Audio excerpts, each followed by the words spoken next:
സ്തോത്രം ചെയ്യുന്നു, സ്തുതിക്കുന്നു. നമ്മുടെ ഉപവാസ പ്രാർത്ഥനയുടെ 5-ാം ദിവസം ഈ സന്ധ്യാസമയത്ത് ദൈവത്തിൻ്റെ വാതിലത്തിലേക്ക് കടന്നു വരുവാൻ ദൈവം ഒരിക്കൽ നല്ല സമയത്തിനായിട്ട് ഞാൻ ദൈവത്തിന് സ്തോത്രം ചെയ്യുന്നു, സ്തുതിക്കുന്നു. ഇന്ന് പകലും രാത്രിയും സ്തോത്രം ദൈവം നമ്മുടെ മധ്യത്തിൽ വചന സൂക്ഷിപ്പനായിട്ട് കടന്നു വന്നത് കർത്താവിൻ്റെ ദാസൻ pastor Aneesh തോമസാണ്.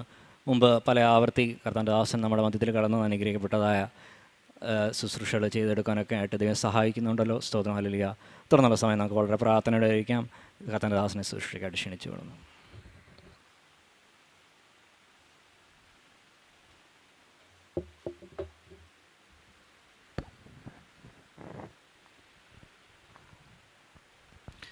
Price the Lord. അനുഗ്രഹീതമായ സന്ധ്യയ്ക്കായി സ്തോത്രം ചെയ്യുന്നു. ഒരു ദിവസം കൂടെ ദൈവവചനത്തെ ഉയർത്തുവാൻ ആയുസ്സ് ലഭിച്ച അവസരത്തിനായി സ്തോത്രം ചെയ്യുന്നു. തുടർമാനം നടന്നുകൊണ്ടിരിക്കുന്ന പ്രാർത്ഥനയുടെ ഈ സന്ധ്യയിൽ ദൈവവചനത്തിൻ്റെ ചുറ്റാകെ ആയിരിക്കുന്ന എല്ലാ പ്രിയപ്പെട്ടവർക്കുമായി കർത്താവിന് സ്തോത്രം ചെയ്യുന്നു. അവസരം നൽകിയ കർത്താവിൻ്റെ വിലപ്പെട്ട ദാസന്മാരോടുള്ള നന്ദി അറിയിക്കുന്നു. തുടർന്നുള്ള ദിവസങ്ങളിലും പരിശുദ്ധാത്മാവാം ദൈവം തന്നെ നിങ്ങളെ സഹായിക്കട്ടെ എന്ന് ആത്മാർത്ഥമായി ഞാൻ പ്രാർത്ഥിക്കുന്നു. ഈ പ്രാർത്ഥനകൾ ഒരു ദൈവിക നിയോഗത്തിലേക്ക് നിങ്ങളെ നയിക്കട്ടെ എന്ന് ആത്മാർത്ഥമായി ആഗ്രഹിക്കുന്നു. പ്രിയരെ, 2014 എന്ന് പറയുന്ന വർഷത്തിൻ്റെ ഏകദേശം 10 മാസങ്ങൾ അതിൻ്റെ ദൗത്യവും പൂർത്തീകരിച്ചതിൻ്റെ വിശ്രാമത്തിലേക്ക് മടങ്ങി 11ാമത്തെ മാസത്തിൻ്റെ പ്രാരംഭ ദിവസങ്ങളിൽ കൂടെ കടന്നു പോകുന്ന ഒരു ദൈവദാസൻ എന്ന നിലയിൽ നാം ഉൾപ്പെട്ടു നിൽക്കുന്ന ഈ കാലഘട്ടത്തെ വിചിന്തനം ചെയ്യുമ്പോൾ എനിക്ക് മനസ്സിലാക്കുവാൻ സാധിക്കുന്ന വസ്തുത, ഒരു വശത്ത് ലോകശാസ്ത്രം പുരോഗതിയിൽ നിന്ന് അനുദിനം പുരോഗതിയിലേക്ക് കുതിക്കുന്നു. ഒരിക്കൽ ആഴിയെ കണ്ടറച്ച മനുഷ്യൻ ഇന്ന് ആകാശത്തെയും കീഴടക്കി അന്യഗ്രഹങ്ങളെയും കീഴടക്കി തൻ്റെ ജൈത്രയാത്രകൾ തുടരുമ്പോൾ തന്നെ മനുഷ്യനെ ഭീഷണിപ്പെടുത്തുന്ന നിരവധി പ്രശ്നങ്ങൾ നേരിടുന്ന ഒരു സമൂഹത്തിൽ നാം ആയിരിക്കുന്നു. ഒട്ടും സുരക്ഷിതമല്ലാത്ത ഒരു ലോകത്തിൽ നാം ആയിരിക്കുന്നു. നമ്മുടെ വീടുകൾ സുരക്ഷിതമല്ല, നമ്മുടെ നാട് സുരക്ഷിതമല്ല, നമ്മുടെ രാജ്യം സുരക്ഷിതമല്ല. ഞെട്ടിപ്പിക്കുന്ന അനവധി സംഭവങ്ങൾ നമ്മുടെ ലോകത്തിൽ നാം കണ്ടുകൊണ്ടിരിക്കുന്നു. ലോകത്തിൽ ഏറ്റവും കൂടുതൽ ബിസിനസ്സുകൾ നടക്കുന്ന വളരെ പ്രധാനപ്പെട്ട 3 സംഭവങ്ങളുണ്ട്. ഒന്ന് ആയുധത്തിൻ്റെ ബിസിനസ്സാണ്. രണ്ടാമത്തേത് ദൈവത്തിന് സ്തോത്രം പെട്രോളിൻ്റെ ബിസിനസ്സാണ്. മൂന്നാമത്തേതായി ലഹരിയുടെ ബിസിനസ് മാറിക്കൊണ്ടിരിക്കുന്ന ഒരു കാലം. സ്കൂളുകൾ മുതൽ കോളേജുകൾ വരെ എന്തിന് സകലമാന മനുഷ്യരെയും ലഹരിയുടെ ആ വലിയ വിഷവിത്തുകൾ കാർന്നു തിന്നുകൊണ്ടിരിക്കുന്ന ഒരു കാലഘട്ടം. ഈ കാലഘട്ടത്തോടുള്ള ബന്ധത്തിൽ പ്രാർത്ഥനയിലായിരിക്കുന്ന ദൈവമക്കൾക്ക് ഒത്തിരി ഉത്തരവാദിത്തങ്ങൾ ദൈവം നൽകിയിട്ടുണ്ട്. Price the Lord. ദേശത്തിന് വേണ്ടി പ്രാർത്ഥിക്കുവാൻ, രാജ്യത്തിന് വേണ്ടി പ്രാർത്ഥിക്കുവാൻ, നമ്മുടെ യുവതലമുറയ്ക്ക് വേണ്ടി പ്രാർത്ഥിക്കുവാൻ, നമ്മെക്കുറിച്ചുള്ള ദൈവ ഉദ്ദേശങ്ങളിലേക്ക് ദൈവം നമ്മെ എത്തിക്കുവാൻ പ്രാർത്ഥിക്കുവാൻ, ഇങ്ങനെ ഒത്തിരി ദൗത്യങ്ങൾ ദൈവം നമുക്ക് നൽകിയിരിക്കുമ്പോൾ ഇതൊക്കെ വളരെ കൃത്യതയോടുകൂടെ ചെയ്യുവാൻ ഈ ദിവസങ്ങളിൽ ദൈവം നിങ്ങളെ സഹായിക്കട്ടെ. മുഖവരകളിലേക്ക് പോകുവാൻ താല്പര്യപ്പെടുന്നില്ല. ഈ രാത്രിയിലെ അല്പസമയത്തെ ചിന്തയ്ക്കായി നമുക്കൊരു വേദഭാഗത്തിലേക്ക് ശ്രദ്ധയെ കൊണ്ടുപോകാം. 2 കൊരിന്ത്യർ ലേഖനം 1-ാമത്തെ അധ്യായത്തിൻ്റെ 19ാമത്തെ വാക്യം ശബ്ദമുയർത്തി വായിക്കാം.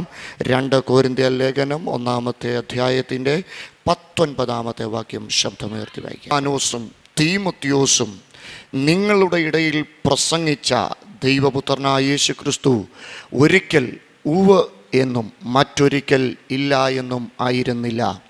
അവനിൽ ഉവ്വ് എന്നത്രയേ ഉള്ളൂ. ദൈവിക വാഗ്ദത്തങ്ങൾ എത്രയുണ്ടെങ്കിലും അവനിൽ ഉവ്വ് എന്നത്രേ. ഈ വാക്യത്തെ യഥാർത്ഥത്തിൽ പഠിക്കണമെങ്കിൽ ഈ അധ്യായത്തെ മനസ്സിലാക്കേണ്ടത് ആവശ്യമാണ്. ഈ അധ്യായത്തെ പഠിക്കണമെങ്കിൽ ഈ പുസ്തകത്തെ പഠിക്കേണ്ടത് ആവശ്യമാണ്. ഈ പുസ്തകത്തെ മനസ്സിലാക്കണമെങ്കിൽ ബൈബിൾ മനസ്സിലാക്കേണ്ടത് ആവശ്യമാണ്. എന്താണ് ബൈബിളിൻ്റെ വിശേഷത? ദൈവം തന്നെത്താൻ മനുഷ്യന് തന്നെ വെളിപ്പെടുത്തുവാൻ ആഗ്രഹിച്ചുകൊണ്ടേയിരുന്നു. മാനവരാശിയോടുള്ള ദൈവിക ഇടപെടലുകളുടെ എഴുതപ്പെട്ട രേഖയാണ് വിശുദ്ധ ബൈബിൾ. പ്രപഞ്ചത്തിൻ്റെ സൃഷ്ടിയുടെ ആരംഭം മുതൽ ലോകത്തിൻ്റെ അവസാനം വരെയുള്ള സകല കാര്യങ്ങളെക്കുറിച്ചും വളരെ വ്യക്തമായ മാർഗനിർദ്ദേശം നൽകുന്ന പുസ്തകമാണ് വിശുദ്ധ തിരുവെഴുത്ത്. ബൈബിൾ ലോകത്തോട് പറയുന്നു, യഹോവയുടെ പുസ്തകത്തിൽ അന്വേഷിച്ചു നോക്കുവീൻ, അവയിൽ ഒന്നിനും ഇണയില്ലാതെ ഇരിക്കയില്ല.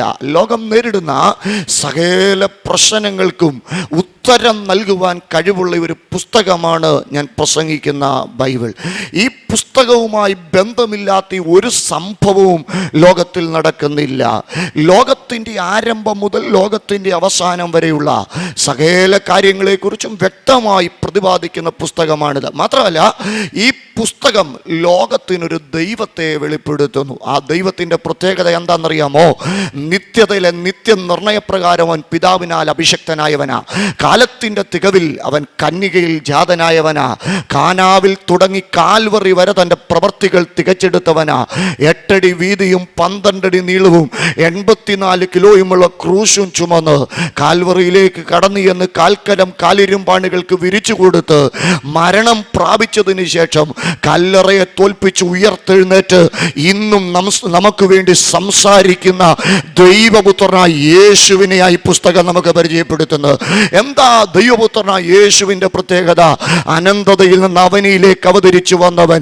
ചരിത്രകാരനായ H.D. ഹിൽസ് പറയുന്നത് പോലെ അവനെ അടുത്തറിയുക എന്ന് പറയുന്നത് ഉത്കൃഷ്ടമായ ഒരു ജീവിതത്തിലേക്ക് പ്രവേശിക്കുക എന്ന അതിനർത്ഥം. അടുത്തറിയുവാൻ ശ്രമിക്കും തോറും അനന്തതയോളം ഉയർന്നു നിൽക്കുന്ന ദൈവം, അകലുവാൻ ശ്രമിക്കും തോറും അടുത്തു വരുന്ന ദൈവപുത്രൻ. ഇവനെക്കുറിച്ച് എഴുതാത്ത ഒരു എഴുത്തുകാരനില്ല, ഇവനെക്കുറിച്ച് ചിത്രീകരിക്കാത്ത ഒരു ചിത്രകാരനില്ല, ഇവരെക്കുറിച്ച് വർണ്ണിക്കാത്ത ഒരു കവിയില്ല.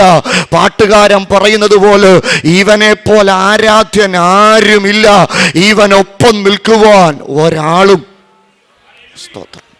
പാരമ്പര്യങ്ങളെയും പട്ടത്തങ്ങളെയും പൗരോഹിത്യങ്ങളെയും പള്ളിമേടകളെയും ത്യജിച്ചേച്ച് ഈ കറുത്ത പുസ്തകത്തെ മാറോടടുക്കി പിടിച്ച് ചൂട്ടുകറ്റയുടെ വെളിച്ചത്തിലൂടെ വരമ്പത്തൂടെ നടന്ന് കടന്നു ചെന്ന് ചെറ്റക്കിടലിനകത്ത് മുട്ടുമടക്കി മുട്ടൽ പ്രാർത്ഥിച്ച പെന്തക്കോസ്തർ ഉയർത്തിപ്പാടി ഒരു പാട്ടുണ്ട്.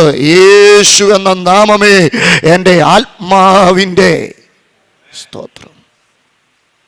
യേശുവിനെ ഉയർത്തിയ കാലത്തൊക്കെ ഈജിപ്തിലെ ഇഷ്ടിക ചൂളകളിൽ അഷ്ടിക്ക് വകയില്ലാതെ കഷ്ടപ്പെട്ട ജനം നിലവിളിച്ചപ്പോൾ അവരറിയാത്ത വഴികൾ അവർക്ക് വേണ്ടി ദൈവം തുറന്നു കൊടുത്തതുപോലെ യേശുവിനെ ഉയർത്തിയ കാലമൊക്കെ നാം അറിയാത്ത വഴികൾ ദൈവം നമുക്ക് വേണ്ടി തുറന്നു തന്നു. നമ്മുടെ പിതാക്കന്മാർ കേരളത്തിൻ്റെ 4 അതിരുകളിൽ നിന്ന് യാത്ര ചെയ്തു. യാത്ര ചെന്നൈയിലെത്തി, അവിടെ നിന്ന് ബോംബെയിലെത്തി, അവിടെ നിന്ന് മിഡിൽ ഈസ്റ്റിലെത്തി, അവിടെ നിന്ന് മധ്യപൂർവേഷ്യൻ രാജ്യങ്ങളിൽ നിന്ന് യൂറോപ്യൻ രാജ്യങ്ങളിലേക്ക് നാം കടന്നുപോയി. ഇങ്ങനൊക്കെ നാം കടന്നു ചെന്നപ്പോൾ നാം എത്തിയ സ്ഥലങ്ങളിൽ നാം അറിയാത്തതും നമ്മെ കാണാത്തതുമായ പുതിയ പുതിയ സംഭവങ്ങൾ നാം കണ്ടെത്തി. അങ്ങനെ കണ്ടുമുട്ടിയ പലതിനെയും നാം ഉയർത്തുവാൻ തുടങ്ങിയപ്പോൾ അറിഞ്ഞതും അനുഭവിച്ചതുമായ യേശു എന്ന ഈ യാഥാർത്ഥ്യത്തെ നാം വിസ്മരിച്ചു. സ്തോത്രം. നാം യേശുവിനെ വിസ്മരിച്ചപ്പോൾ മറ്റു പലരും അകത്ത് കയറി. ക്രിസ്തീയ സഭയ്ക്കും പറ്റിയ അപജയം ഇത് തന്നെയാണ്. 2000 വർഷം മുമ്പ് മുതൽ യേശുവിനെ ഉയർത്തുവാൻ തുടങ്ങിയ ഒരു സമൂഹം. കാലത്തിൻ്റെ കുത്തൊഴുക്കിൽ യേശുവിനെ അവർ മറന്നു. യേശുവിനെ മറന്നെന്ന് മാത്രമല്ല, മറ്റു പലരും എന്ത് ചെയ്യാൻ തുടങ്ങി? ഉയർത്താൻ തുടങ്ങി. ഒത്തിരി പദയാത്രകളുണ്ട്, ഒത്തിരി പദയാത്രകൾ. ഞാൻ ഓർക്കുമായിരുന്നു, എൻ്റെ കർത്താവേ, യേശുവിൻ്റെ പേരിൽ ഒരു 2 ചുവട്ടടി നടക്കാൻ ഏതേലും ഒരു സമൂഹം ഉണ്ടായിരുന്നെങ്കിൽ എന്നാഗ്രഹിച്ചു പോവുക. മഞ്ഞിനിക്കരയ്ക്ക് നടക്കാൻ ആളുണ്ട്, പരുമലയ്ക്ക് നടക്കാൻ ആളുണ്ട്, മലയിൽ കയറാൻ ആളുണ്ട്. എല്ലാം ഓരോരുത്തരുടെ പേരിലാണ്. യേശുവിൻ്റെ പേരിൽ നടക്കാൻ ആരും. ചിരിക്കണ്ട, നമ്മുടെ അവസ്ഥ ഇത് തന്നെയാണ്. നമ്മുടെ കാലം ലവോദിക്ക കാലമാണ്. ലവോദിക്ക കാലത്ത് വന്നപ്പം യേശു സഭയുടെ പുറത്താണ് നിൽക്കുന്നെന്നാ പറയുന്നത്. കാരണം സമൃദ്ധിയിൽ ആശ്രയിക്കുന്ന ഒരു സമൂഹം ധനവാന്മാരാ, സമ്പന്നരാണെന്ന് കാണിക്കുവാൻ തങ്ങളെ തന്നെ പരിശ്രമിക്കുമ്പോൾ ഡിസോർഡറായി മാറുന്ന ഒരു സമൂഹം. യേശുവിന് ഈ സമൂഹത്തിൻ്റെ ഇടയിൽ വലിയ പ്രസക്തിയൊന്നും. സ്തോത്രം. അതുകൊണ്ട് സഭയുടെ അവസ്ഥ പറയുന്നതാ, ജീവനുള്ളവനൊന്നും നിനക്ക് പേരുണ്ടെങ്കിലും നീ എന്ത് ചെയ്തുകൊണ്ടിരിക്കുക? സഭയുടെ അകത്തെ അവസ്ഥ മോർച്ചറിയെക്കാട്ടി കഷ്ടമാണ്. മോഹം മുട്ടി ആളുകൾ മരിച്ചുകൊണ്ടിരിക്കുക, ശ്വാസം മുട്ടി ആളുകൾ മരിക്കുന്ന, ഹാർട്ട് അറ്റാക്ക് നിമിത്തം ശ്വാസം മുട്ടി ആളുകൾ മരിക്കുമ്പോൾ ചെയ്യേണ്ടത് കാല് തിരുമിയിട്ട് കാര്യമില്ല, നെഞ്ചത്ത് കയറിയിരുന്ന് ഇടിക്കണം. കാരണം എന്താന്ന് ചോദിച്ചാൽ, ശ്വാസം മുട്ടിക്കൊണ്ടിരിക്കുന്ന ആളുകളുടെ കാല് തിരുമേണ്ട കാലമല്ലിത്. കാര്യം പിടികിട്ടി എത്ര പേര് ഇതിനകത്തിരിപ്പുണ്ട്? സ്വത്ര. പലരുടെയും കാല് തിരുമ്പുമ്പം ഇന്ന് രാത്രി വചനത്തിൽ നിന്ന് ഞാൻ വിളിച്ചു പറയുകയാ, നെഞ്ചത്ത് കയറിയിരുന്ന വചനം കൊണ്ട് ഇടിക്കേണ്ട ഒരു കാലമായത്. കാരണം ശക്തിപ്പെടേണ്ട ഒരു സമൂഹം മറ്റു പലതിലും ആശ്രയിക്കുന്നത് നിമിത്തം അവരിൽ തന്നെ ഒതുങ്ങുമ്പോൾ ഇന്ന് രാത്രിയിൽ എനിക്ക് പറയുവാൻ ഒരു സന്ദേശമുണ്ട്. ഒരു തലമുറയിൽ ജീവിച്ചവരാണെങ്കിലും വിവിധ കാലഘട്ടത്തിന്റെ പ്രതിനിധികളായ അനുഗ്രഹിതരായ 3 അഭിഷക്തന്മാർ ഉയർത്തിയ ഒരു നാമം, പൗലോസ് ഉയർത്തിയതും സിൽവാനോസ് ഉയർത്തിയതും തീമോത്തിയോസ് ഉയർത്തിയതുമായ ഒരു നാമം. ഏതാ നാമം? ഉറക്കെ പറ. യേശു. കാളവണ്ടിയുടെ കാലം അറിയാവുന്നവർ ഇവിടെ ഇരിപ്പുണ്ട്. കാറിന്റെ കാലത്തെ അറിയാവുന്നവർ ഇവിടെ ഇരിപ്പുണ്ട്. കമ്പ്യൂട്ടറിന്റെ കാലത്തെ അറിയാവുന്നവർ ഇവിടെ ഇരിപ്പുണ്ട്. ഒരു തലമുറയിലാണ് നാം ജീവിക്കുന്നതെങ്കിലും നാം എല്ലാവരും വിവിധ കാലങ്ങളുടെ പ്രതിനിധികളാ. വിവിധ കാലങ്ങളുടെ പ്രതിനിധികളാണേലും നാം ഉയർത്തേണ്ടത് ആരെയാ പ്രിയരേ? യേശുവിനെ. യേശുവിനെ ഉയർത്താൻ തയ്യാറാക്. യേശുവിനെ ആരാധിക്കാൻ തയ്യാറാക്. യേശുവിന്റെ നാമത്തിന് മഹത്വം കൊടുക്കാൻ തയ്യാറാക്. യേശുവിനെ ഉയർത്തുവാൻ തയ്യാറാണെങ്കിൽ നമ്മുടെ സ്ഥിതികൾ അവൻ ഉയർത്തുന്നവനാ. പിതാവ് അവനെ ഉയർത്തിയതുപോലെ തന്നെ അവനെ ഉയർത്തുന്നവരെ ഉയർത്തുന്ന, അവന്റെ സന്നിധിയിൽ താഴുന്നവരെ ഉയർത്തുന്ന ഒരു നാമമായി രാത്രി നാം ആരാധിക്കുന്ന നാമം. ഈ രാത്രിയിൽ ഞാൻ നിങ്ങളോട് സംസാരിക്കുവാൻ പോകുന്ന വിഷയം ദൈവപുത്രനായ യേശു ക്രിസ്തു എന്ന വിഷയമാണ്. ഒരർത്ഥത്തിൽ പറഞ്ഞാൽ ഒരു ഉപവാസ പ്രാർത്ഥനയിൽ ഒതുങ്ങേണ്ട ഒരു വിഷയം അല്ല ഇത് എന്നെനിക്കറിയാം. അപ്പോൾ തന്നെ തുടർമാനം ഞാൻ നിങ്ങളുടെ മീറ്റിങ്ങുകളിൽ പലതിൽ കടന്നു വരുമ്പോൾ ഇവിടെ എടുക്കുന്ന ഈ വീഡിയോ പ്രോഗ്രാം നിമിത്തം രക്ഷിക്കപ്പെടാത്ത അനേക ആളുകൾ എന്നെ വ്യക്തിപരമായി വിളിച്ച് സംസാരിക്കുന്നത് അവർക്ക് വേണ്ടിയൊക്കെ പ്രാർത്ഥിക്കുവാൻ. ഷിജി പാസ്റ്റർ അത്തിക്കേങ്കാരനായതുകൊണ്ട് കൊടമുരുട്ടിയിലുള്ള ഒരച്ചായൻ, ദീർഘവർഷങ്ങൾക്ക് മുമ്പ് അദ്ദേഹം വിദേശ രാജ്യത്ത് കുടിയേറിയ ആളാണ്. നാം നിൽക്കുന്ന വേർപെട്ട അനുഭവത്തിൽപ്പെട്ട ഒരാളല്ല അദ്ദേഹം. ഏതോ ഒരു മീറ്റിങ്ങിന് ഞാനിവിടെ വന്നപ്പോൾ അത്തിക്കയത്തിൻ്റെ പേര് പറഞ്ഞത് നിമിത്തം ആ ദൈവദാസനെ വിളിക്കുവാനും പ്രാർത്ഥിക്കുവാനും ഇടയായ സന്ദർഭം ഓർക്കുന്നു. നിരവധി ആളുകൾ ഈ ഒരു ശുശ്രൂഷ നിമിത്തം അനുഗ്രഹിക്കപ്പെടുന്നു എന്നുള്ളത് ഒരു വസ്തുതയായതുകൊണ്ട് ആ ഒരു തലത്തിൽ കൂടെ ഈ രാത്രിയിലെ മെസ്സേജിനെ കൊണ്ടുപോകുവാൻ ഞാൻ താല്പര്യപ്പെടുന്നുണ്ട്. അപ്പോൾ തന്നെ ഓർക്കുക, നിങ്ങൾക്കുള്ള ദൂത് ഈ രാത്രി പരിശുദ്ധാത്മാവ് നിങ്ങൾക്ക് കൈമാറും. എന്തായാലും ഈ രാത്രി നാം ഉയർത്തുന്ന സന്ദേശം ഇതാണ്: ദൈവപുത്രനായ യേശു ക്രിസ്തു. വളരെ പ്രധാനപ്പെട്ട 4 കാര്യങ്ങളാണ് ഈ വിഷയത്തോടുള്ള ബന്ധത്തിൽ നിങ്ങളുമായി സംസാരിക്കുവാൻ ഞാൻ താല്പര്യപ്പെടുന്നത്. 1, യേശു ക്രിസ്തുവിൻ്റെ ജനനത്തിൻ്റെ വൈശിഷ്ട്യം. 2, യേശു ക്രിസ്തുവിൻ്റെ ശുശ്രൂഷയുടെ വിശേഷത. 3, യേശു ക്രിസ്തുവിൻ്റെ മരണത്തിൻ്റെ പ്രത്യേകത. 4, യേശു ക്രിസ്തുവിൻ്റെ ഉയർത്തെഴുന്നേൽപ്പിൻ്റെയും മരണാനന്തര ജീവിതത്തിൻ്റെയും പ്രത്യാശ. ഒന്നുകൂടെ ആവർത്തിക്കുന്നു: 1, യേശു ക്രിസ്തുവിൻ്റെ ജനനത്തിൻ്റെ വൈശിഷ്ട്യം. 2, യേശുക്രിസ്തുവിന്റെ ജീവിതത്തിന്റെയും ശുശ്രൂഷയുടെയും വിശേഷത. 3, യേശുവിന്റെ മരണത്തിന്റെ പ്രത്യേകത. 4, യേശുക്രിസ്തുവിന്റെ മരണാനന്തര ജീവിതത്തിന്റെയും ഉയർത്തെഴുന്നേൽപ്പിന്റെയും പ്രത്യാശ. ഒന്നാമത്തേതിലേക്ക് ശ്രദ്ധയെ കൊണ്ടുപോവുകയാണ് യേശുക്രിസ്തുവിൻ്റെ ജനനത്തിൻ്റെ വൈശിഷ്ട്യം. രണ്ടാമത്തെ ഭാഗത്താണ് സഭയോടുള്ള ബന്ധത്തിൽ കൂടുതൽ നിൽക്കുവാൻ ഞാൻ താല്പര്യപ്പെടുന്നത്. അപ്പോൾ തന്നെ ഈ ഒന്നാമത്തെ ഭാഗം ഒന്ന് നിങ്ങളുടെ ശ്രദ്ധയെ പിടിച്ചിരുത്തേണ്ടത് ആവശ്യമായതുകൊണ്ട് സംസാരിക്കുവാൻ താല്പര്യപ്പെടുകയാണ്. ലോകചരിത്രത്തിൽ അനേകം മഹാന്മാർ ജനിച്ചിട്ടുണ്ട്. അവരുടെയൊക്കെ ജനനം സർവ്വസാധാരണമായ ഒരു ജനനമാണ്. ഞാൻ ജനിച്ചതുപോലെ, നിങ്ങൾ ജനിച്ചതുപോലെ, നമ്മൾ ജനിച്ചതുപോലെ ജനിച്ചവരാണ് ലോകത്തിലെ പല മഹാന്മാരും. അരിസ്റ്റോട്ടലിന്റെ കാര്യമെടുത്താലും, പ്ലേറ്റോയുടെ കാര്യമെടുത്താലും, ഗാന്ധിജിയുടെ കാര്യമെടുത്താലും, നെഹ്റുവിന്റെ കാര്യമെടുത്താലും, ലാൽ ബഹദൂർ ശാസ്ത്രിയുടെ കാര്യമെടുത്താലും, ഏത് മഹാന്റെ കാര്യമെടുത്താലും അവരുടെ എല്ലാം ജനനം നമ്മുടെ ജനനം പോലൊരു സാധാരണ ജനനമാണ്. പക്ഷേ അവരുടെ ജീവിതത്തിലാണ് അവരവരുടെ ചരിത്രം മാറ്റിയത്. ജീവിതമാണ് അവർ ചരിത്രത്തിന് സംഭാവനകൾ നൽകിയത്. എന്നാൽ ഞാൻ പ്രസംഗിക്കുന്ന യേശുവിന്റെ ജനനം തന്നെ ഒരു വൈശിഷ്ട്യമേറിയ, വിശേഷതയേറിയ, പ്രത്യേകതയേറിയ ജനനമായിരുന്നുവെന്ന് വിശുദ്ധ ബൈബിളിൽ പറയുന്നു. മത്തായിയുടെ സുവിശേഷം 2-ാമത്തെ അധ്യായത്തിന്റെ 1-ാമത്തെ വാക്യവും, ലൂക്കോസിന്റെ സുവിശേഷം 2-ാമത്തെ അധ്യായത്തിന്റെ 8-ാമത്തെ വാക്യവും വായിക്കുമ്പോൾ നമുക്ക് കാണുവാൻ സാധിക്കുന്ന വസ്തുത, യേശുക്രിസ്തുവിന്റെ ജനനം സകല ജാതികൾക്കും വേണ്ടിയുള്ളതായിരുന്നു എന്ന് ബൈബിൾ പഠിപ്പിക്കുന്നു. വായിച്ചാട്ട് മത്തായിയുടെ സുവിശേഷം 2:1, ലൂക്കോസ് 2:8.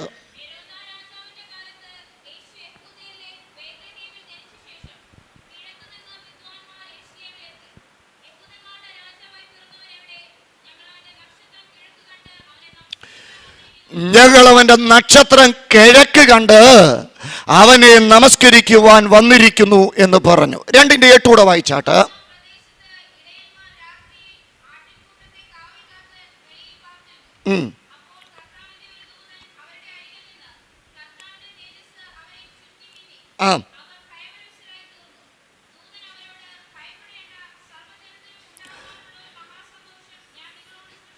യേശുക്രിസ്തുവിന്റെ ജനനത്തിന്റെ വൈശിഷ്ട്യം ഇത് സർവജനത്തിനുമുണ്ടായ മഹാ സന്തോഷമാണ്.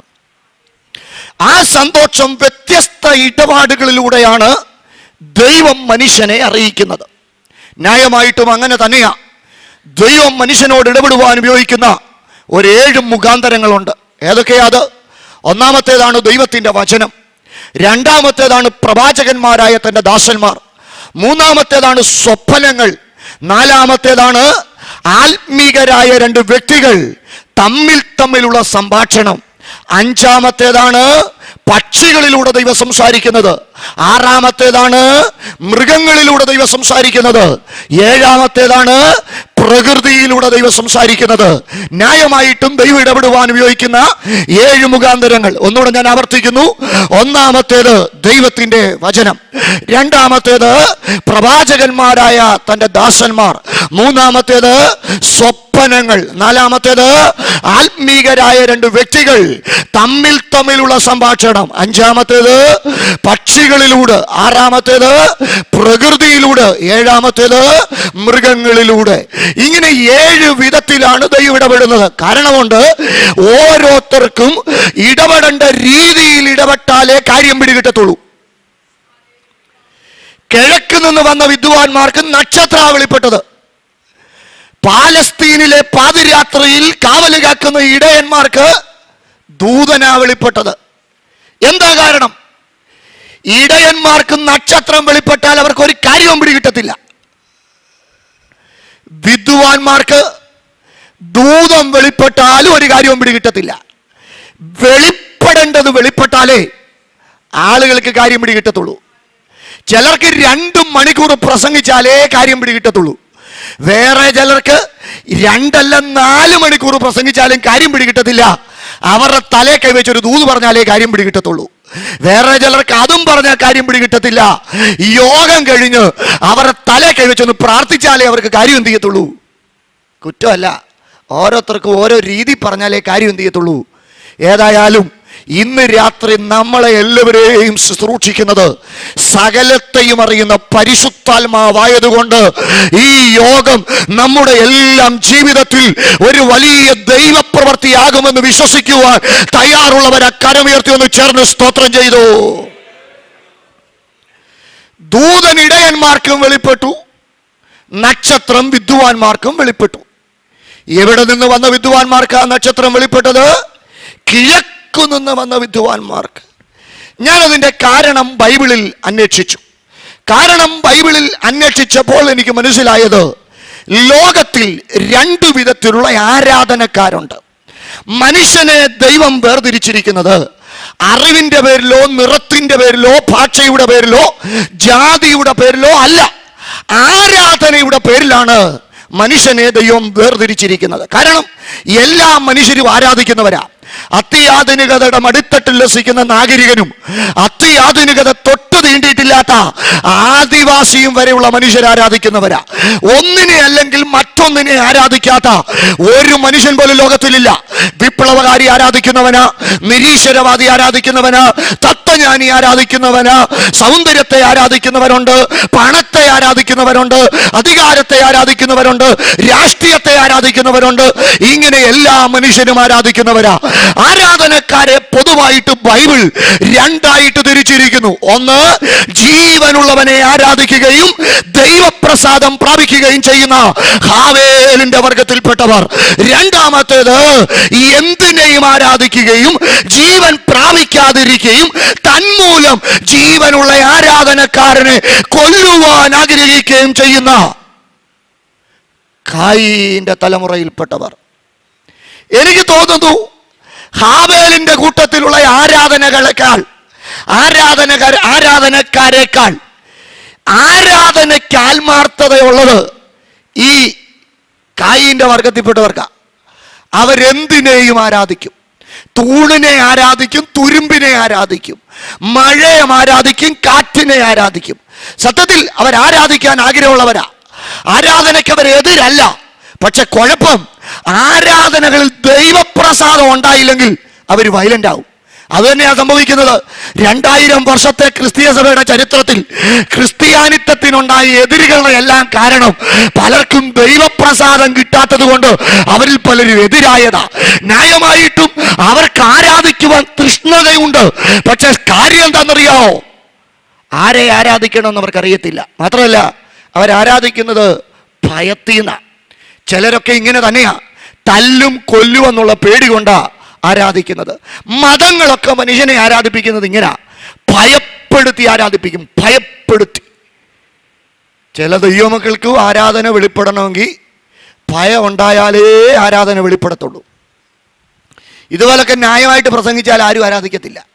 പക്ഷെ ഒരു ഭൂതമൊക്കെ ഇളകുമ്പോൾ, ഞാനൊക്കെ മടന്നോണിൽ ആരാധിക്കുന്ന കാലത്ത് ഓർക്കുന്നുണ്ട്, പായയുടെ വള്ളി വലിച്ചൊറിച്ചുകൊണ്ടിരിക്കുമ്പോഴും ഭൂതം ഇളകുമ്പോഴത്തേന് അപ്പച്ചന്മാർ തുടയിലോട്ട് തോണ്ടി വെച്ച് പറയടാ, യേശുവിൻ്റെ രക്തം പറഞ്ഞോടാ, യേശുവിൻ്റെ രക്തം പറഞ്ഞോടാന്ന്.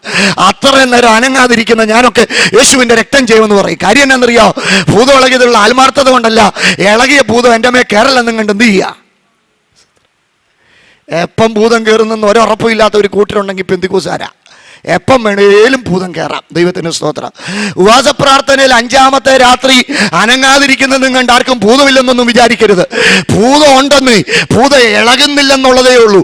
ഇളകുന്നുണ്ടോ എന്ന് ചോദിച്ചാൽ ഇളകുന്ന സമയം ഉണ്ട് പാസ്റ്ററെ. ഞാൻ പറയാം, ഞായറാഴ്ചത്തെ ആരാധനയൊക്കെ 1 മണിക്ക് തീരുന്നത് ഇച്ചിരി താമസിച്ചു പോയാൽ അന്നേരം മുതൽ അകത്തുനിന്ന് അങ്ങ് ഇളകാൻ തുടങ്ങും. വീട്ടിൽ ചെന്ന് അപ്പം മാത്രമല്ല, ഉപവാസ പ്രാർത്ഥനയിലും വരുമ്പോൾ ഇളകും. കാര്യമുണ്ട്. രാവിലെ മുതൽ പകലത്തെ കാര്യങ്ങളും ജോലിയെല്ലാം തീർത്തേച്ച് വൈകിട്ടത്തെ 6:30 യോഗത്തിന് പോകാൻ അച്ഛൻ ബന്ധപ്പെട്ടൊരുങ്ങി സിറ്റൗട്ടിൽ നിന്ന് ഇറങ്ങി പോർച്ചിൽ വന്ന് വണ്ടി എടുത്തു. ആന്റി അപ്പോഴും അകത്ത് സാരി ഉടുക്കുന്നതേ ഉള്ളൂ. അന്നേരം അച്ഛൻ പറയാ, അല്ലേലും നേരത്തും കാലത്തും ഒരിടത്തും പോത്തില്ല, പ്രത്യേകിച്ച് യോത്തിനാണ് ഒട്ടും പോത്തില്ല.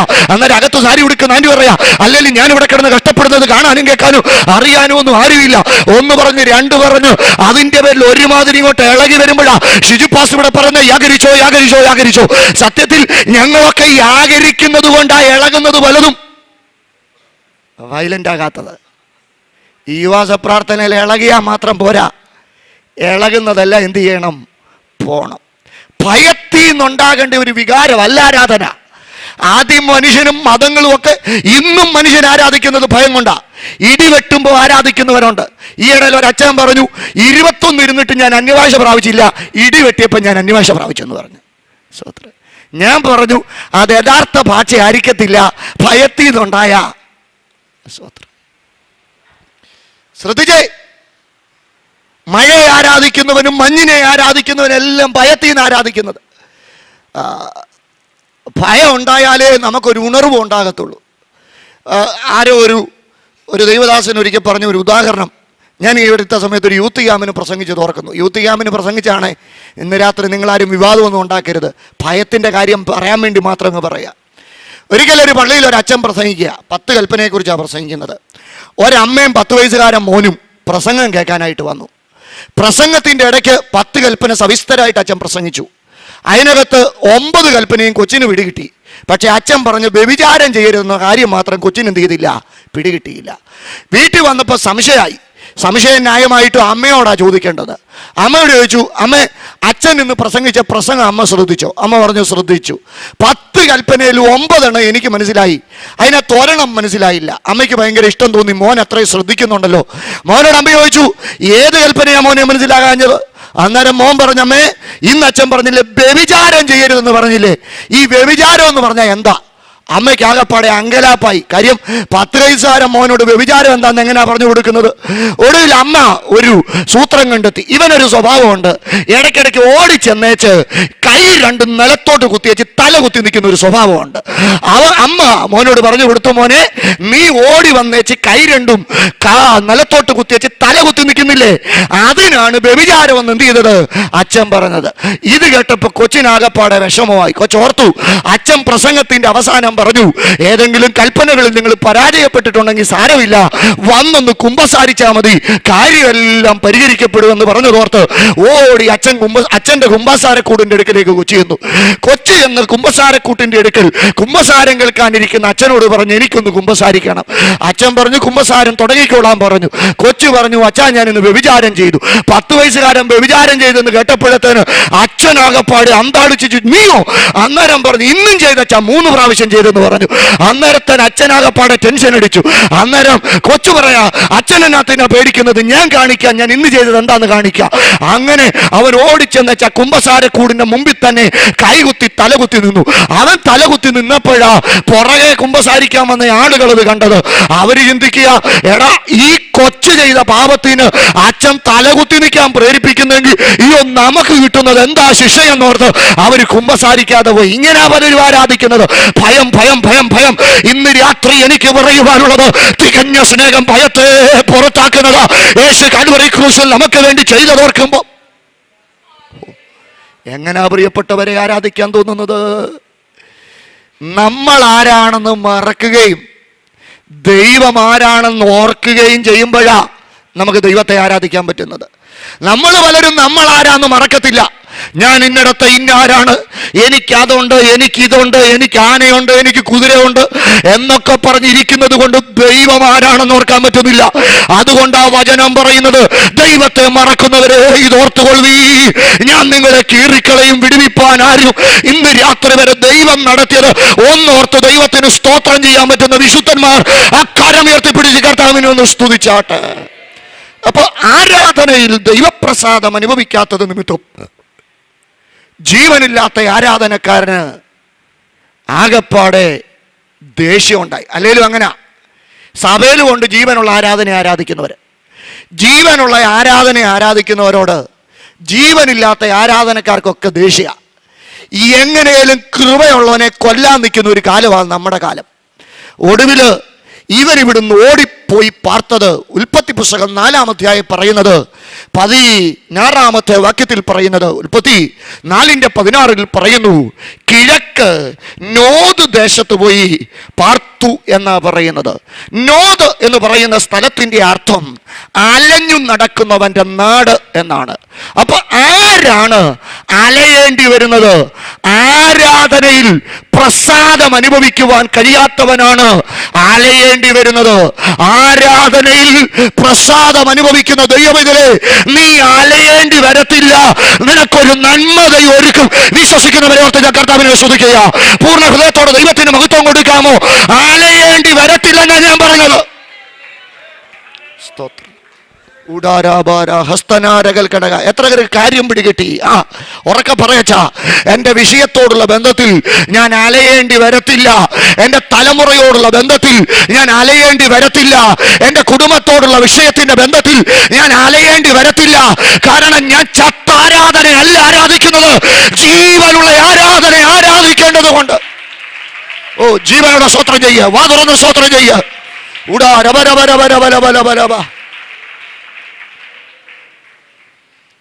ആത്മാവ് ചിലരോട് ശക്തമായി സംവാദിക്കുന്നു.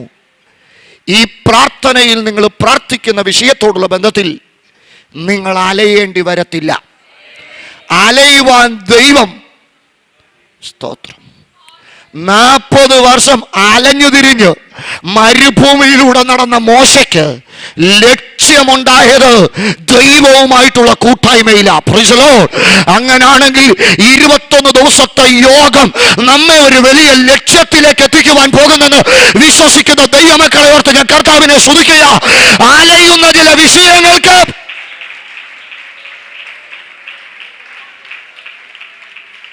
സ്തോത്രം. അപ്പം ആരാധനയിൽ ലക്ഷ്യം തെറ്റിയവൻ അലയുന്ന നോഥിലാ കിഴക്ക്.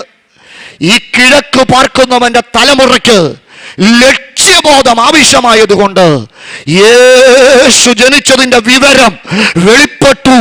എങ്ങനെ വെളിപ്പെട്ടു? നക്ഷത്ര നിമിത്തം വെളിപ്പെട്ടു. ആർക്ക് വേണ്ടി വെളിപ്പെട്ടു? കിഴക്കിന്റെ മണ്ണിൽ വെളിപ്പെട്ടു. എത്ര പേർക്ക് കാര്യം പിടികിട്ടുന്നുണ്ട്? പടിഞ്ഞാറ് നടക്കുന്നതിനേക്കാൾ ഉണർവ് കിഴക്ക് നടക്കുമെന്ന് വിശ്വസിക്കുന്ന ഒരു ദൈവദാസനാ ഞാന്.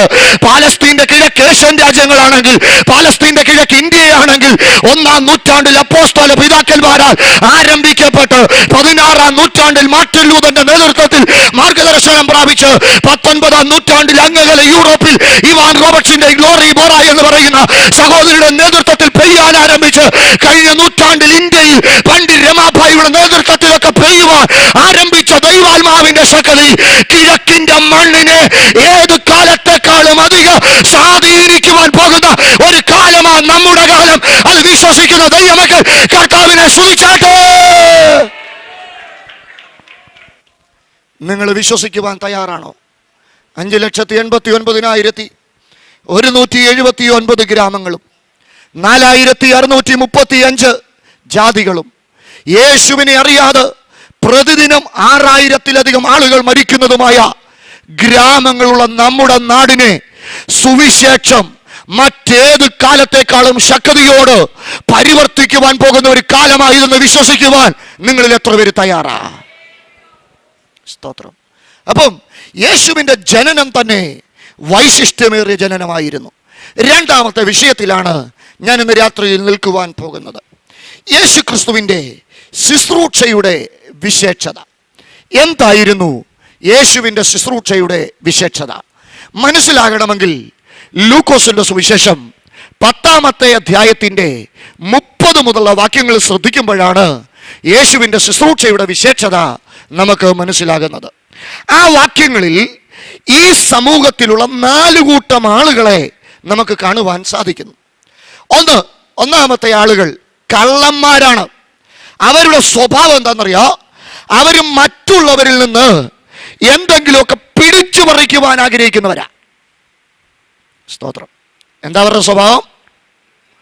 മറ്റുള്ളവരിൽ നിന്ന് പിടിച്ചു പറിക്കാൻ ആഗ്രഹിക്കുന്നവർ. വേണം വേണം വേണം എന്നുള്ള ചിന്ത.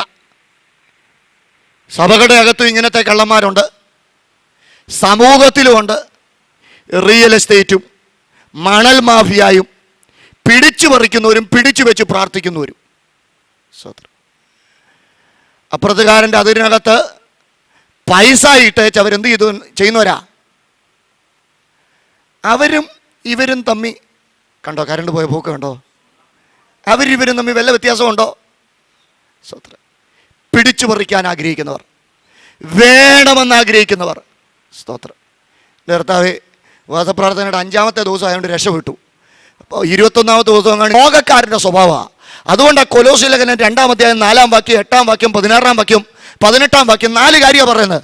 1 ചതിക്കരുത്, 2 വിധിക്കരുത്, 3 കവരരുത്, 4 വിരുത് തെറ്റരുത്. ഇതൊക്കെ ലോകത്തിൻ്റെ സ്വഭാവമാണ്. ഒന്നുകൂടെ ഞാൻ പറയാം. ചതി ലോകത്തിൻ്റെ സ്വഭാവമാണ്. കൊലോസ്യ ലേഖനം 2-ാം അധ്യായം 4-ാം വാക്യം, 8-ാം വാക്യം പറയുന്നു കവരരുത്, 16-ാം വാക്യം പറയുന്നു വിധിക്കരുത്, 18-ാം വാക്യം പറയുന്നു വിരുത് തെറ്റരുത്. ഇതൊക്കെ ലോകത്തിൻ്റെ സ്വഭാവമാണ്. അപ്പം ലോകക്കാരന് മാത്രമേ ചതിക്കാൻ പറ്റത്തുള്ളൂ, ലോകക്കാരന് മാത്രമേ കവരാൻ പറ്റത്തുള്ളൂ, ലോകക്കാരന് മാത്രമേ വിധിക്കാൻ പറ്റത്തുള്ളൂ, ലോകക്കാരന് മാത്രമേ ലക്ഷ്യമില്ലാതെ ജീവിക്കാൻ പറ്റത്തുള്ളൂ. റോമാലേഖനത്തിൽ പൗലോസ് പറയുന്നത് ഈ ലോകത്തിന് നിങ്ങൾ ആരാകരുതെന്ന, അനുരൂപരാകരുത്. അർത്ഥം എന്താണെന്ന് കൊലോസ്യ ലേഖനം 1-ാം അധ്യായം 19-ാം വാക്യത്തിൽ പറയുന്നു. നാം അവന്റെ സന്നിധിയിൽ വിശുദ്ധരും നിഷ്കളങ്കരും കുറ്റമില്ലാത്തവരുമായി നിൽക്കേണ്ടതിന്. അപ്പം ഈ ലോകത്തിൽ നമ്മൾ ആരാകണം? വിശുദ്ധര്. ഈ വിശുദ്ധനാകുക എന്ന് പറഞ്ഞാൽ അതിൻ്റെ അർത്ഥം എന്താ? ഞങ്ങളുടെ സഭയിലെ ഒരച്ഛന് ഒത്തിരി നാളുകൊണ്ട് താടി വെച്ചിരുന്ന മനുഷ്യനാണ്. ഈ കഴിഞ്ഞ ദിവസം ക്ലീൻ ഷേവ് ചെയ്തു. ഞാൻ ചോദിച്ചു, എന്നാ അച്ഛാ ക്ലീൻ ഷേവ് ചെയ്ത്? അന്നേരം പുള്ളി പറഞ്ഞത് വിശുദ്ധനാകാനായിട്ട് തീരുമാനിച്ചെന്ന്. എന്നാലും ഞാൻ അവർക്ക് വരുന്ന ക്ലീൻ ഷേവുകാരെല്ലാം വിശുദ്ധരായിരുന്നെങ്കിൽ 25 ലക്ഷം ബംഗാളി പിള്ളേർ കേരളത്തിൽ വന്ന് കിടപ്പുണ്ട്. അവരെല്ലാവരും ആരായി മാറിയനെ?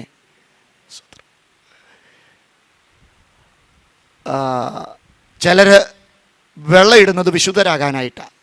എൻ്റെ പൊന്നെ, വെള്ളയിടുന്നത് വിശുദ്ധരാകാനല്ല, അതൊരു യോഗ്യതയുടെ അടയാളമാണ്. വെള്ളയിടുന്നവരെല്ലാം വിശുദ്ധരാണെങ്കിൽ വള്ളിക്കാവിലൊരു തള്ള ഇരിപ്പുണ്ട്, അവർ അത്രയും വെള്ളയിട്ട് ഒരു മനുഷ്യനും ഈ നാട്ടിൽ പറ ഇല്ല.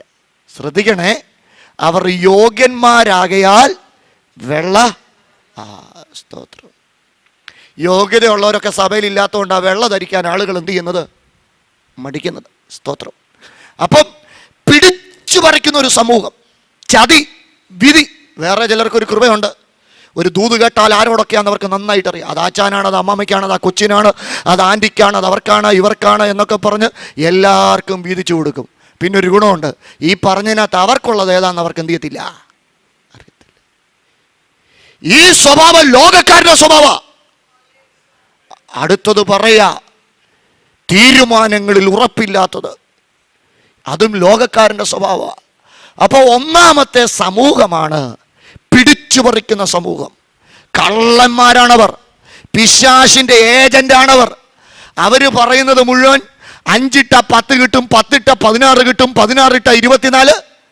പണ്ടാരാണ്ട് പറഞ്ഞ പോലെ 2 വെച്ചാൽ 4, 4 വെച്ചാൽ 8 എന്ന് പറയുന്നത് പോലുള്ള ഒരു സിദ്ധാന്തമാണ്. പിടിച്ചു പറിക്കുന്നവർ ഒന്നാമത്തെ ആളുകൾ. രണ്ടാമത്തെ ആളുകളുണ്ട് കേട്ടോ, അവരാണ് കണ്ടിട്ടും കാണാതെ പോകുന്ന ഒരു സമൂഹം. എന്താ? പ്രശ്നങ്ങളെ കണ്ടാൽ ആത്മീകതയുടെ മറവിൽ പ്രശ്നങ്ങളെ കണ്ടാൽ അവരെന്ത് ചെയ്യത്തില്ല, കാണാതെ പോകും. സ്തോത്രം. ഇന്നത്തെ പിള്ളേർ കാണാതെ പോകുന്നു മാത്രമല്ല, അവസരം കിട്ടുകയാണെങ്കിൽ വീഡിയോ എടുത്ത് വാട്സപ്പിലിടും. സ്തോത്രം. ഈ കഴിഞ്ഞൊരു ദിവസം ഞാനൊരു വീഡിയോ ഇങ്ങനെ ഫേസ്ബുക്കിൽ കണ്ടത് ഓർക്കുന്നു. ഒരു മനുഷ്യൻ തൂങ്ങിച്ചാകാനായിട്ട് മരത്തിൻ്റെ മേളിൽ കയറി നിന്ന് കയറെടുത്ത് കഴുത്തിലിടുക. അപ്പോൾ ഒരു കൊച്ചനത് കണ്ടു. അവനെ അയാളെ രക്ഷിക്കുന്നതിന് പകരമായിട്ട് എന്ത് ചെയ്തെന്നറിയാമോ? വീഡിയോ ക്യാമറ ഓൺ ചെയ്ത് അതിങ്ങനെ ലൈവായിട്ട് പിടിച്ചുകൊണ്ടിരിക്കുക. അന്നേരം ഒരു 5 വയസ്സുകാരൻ കൊച്ചൻ ഇത് കണ്ടുകൊണ്ട് ഓടി വന്നു. അവൻ ഓടിച്ചു വിട്ടു. അതിനുശേഷം തിരിച്ചു വന്ന് ഒരു കനാലിൻ്റെ കരയെന്ന് ഈ വെച്ചിരുന്ന ക്യാമറ എടുത്ത് ഇങ്ങനെ പുറമോട്ട് റോഡിൽ കൂടെ നടന്നപ്പം ഒരു വണ്ടി വന്ന് ഇവനെ തട്ടി. ഇവൻ വീണു. ശബ്ദം കേട്ടോണ്ട് കഴുത്തെ കയറിട്ടോൻ കയറൂരിയെ ചോടിച്ചെന്ന് ഇവനെ രക്ഷിച്ചു. ഞാൻ പറഞ്ഞതിൻ്റെ താല്പര്യം, 2 കാലഘട്ടത്തിൻ്റെ വ്യത്യാസമായത്. ദൈവത്തിന് സ്തോത്രം. ഒരു തലമുറ 4 അതിരിനപ്പുറത്തു നിന്നൊരു പ്രശ്നത്തിലേക്ക് ഇറങ്ങിച്ചെല്ലുവാൻ ഈ തലമുറയിൽ ആരുണ്ട്? കമ്പ്യൂട്ടറിന്റെ മുമ്പിലിരുന്ന് ചാറ്റ് ചെയ്യുകയും മൂൾക്കുചീറ്റുകയും ചെയ്യുന്ന ഒരു തലമുറ കണ്ടിട്ടും കാണാതെ പോകുവാൻ തയ്യാറാകുന്നവരല്ലേ? സ്തോത്രം. ദൈവത്തിന് ആവശ്യം സമൂഹത്തിലേക്ക് ഇറങ്ങുന്നവനെയാണ്. നിങ്ങളുടെ ഇടയിൽ പ്രസംഗിക്കാൻ വരുന്ന ഒരു കർത്തൃദാസനുണ്ട്, റാന്നിയിലുള്ള എൻ്റെ അടുത്ത സ്നേഹിതൻ, പാസ്റ്റർ പ്രിൻസ് തോമസ്.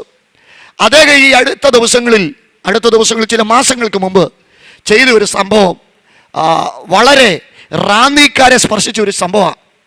ഒരു ലോഡ്ജിൽ ഒരാൾ മരിച്ചു. 6ാമത്തെ ദിവസം നാറ്റം വന്നപ്പോഴാണ് കാര്യം അറിഞ്ഞപ്പോഴത്തേന് ആൾ കൂടി. എന്നും ഈ ബോഡി എടുക്കുന്ന കുറേ പേര് വെള്ളമടിച്ച് നിന്നിട്ട് പോലും അവർക്കത് എടുക്കാനായിട്ട് മടിയായി. അങ്ങനെ അവർ ഈ നാറ്റം കാരണം, അസഹനീയമായ നാറ്റം കാരണം അവിടെ ചെന്നില്ല. ഇതറിഞ്ഞുകൊണ്ട് ഈ ദൈവദാസനും അദ്ദേഹത്തിൻ്റെ ഒരു അസോസിയേറ്റ് പാസ്റ്ററും കൂടെ ആ വഴിക്കൂടെ ചെന്നു. ആളുകൾ ഇങ്ങനെ അറച്ചു നിൽക്കുന്നത് കണ്ടപ്പം താനൊരു 2-3 കർച്ചീഫൊക്കെ മുഖത്ത് കെട്ടി അസോസിയേറ്റ് പാസ്റ്ററും കൂടെ കൂടി 2 ഗ്ലൗസും ഒക്കെ ഇട്ട് ഈ ബോഡി എല്ലാം കൂടെ കൈകൊണ്ട് വാരിയെടുത്ത്, ദൈവത്തിന് സ്തോത്രം, പുഴുവൊക്കെ അരിക്കുന്ന ഈ ബോഡി എല്ലാം കൂടെ കൈകൊണ്ട് വാരിയെടുത്തേച്ച് അത് പോസ്റ്റ്മോർട്ടം ചെയ്യാനായിട്ട് കൊണ്ടുപോയി. അവരുടെ ആംബുലൻസിൽ തന്നെ പോസ്റ്റ്മോർട്ടമൊക്കെ ചെയ്തേച്ച് തിരിച്ചു കൊണ്ടുവന്ന് അവരുടെ സെമിത്തേരിയിൽ അടക്കിയപ്പം ആ നാട്ടിലെ സുവിശേഷ വിരോധികൾ വന്നേച്ച് അദ്ദേഹത്തെ മാലയിട്ട് സ്വീകരിച്ചെന്ന അറിവ്. ഞാൻ പറഞ്ഞതിൻ്റെ താല്പര്യം, 10 ദിവസത്തെ സുവിശേഷ യോഗം നടത്തുന്നതിലും വലിയൊരു കാര്യമാ മറ്റുള്ളവരുടെ പ്രശ്നങ്ങളിലേക്ക് ഇറങ്ങിച്ചെന്നവരെ ഒന്ന് സഹായിക്കുന്നത്. കാര്യം പിടികിട്ടിയവരെ ഓർത്ത് ഞാൻ കർത്താവിനെ സ്തുതിക്കുക. അപ്പോൾ ഒന്നാമത്തെ ആളുകൾ പിടിച്ചു പറിക്കുന്ന ഒരു സമൂഹം. രണ്ടാമത്തെ ആളുകൾ കണ്ടിട്ടും കാണാതെ പോകുന്ന ഒരു സമൂഹം.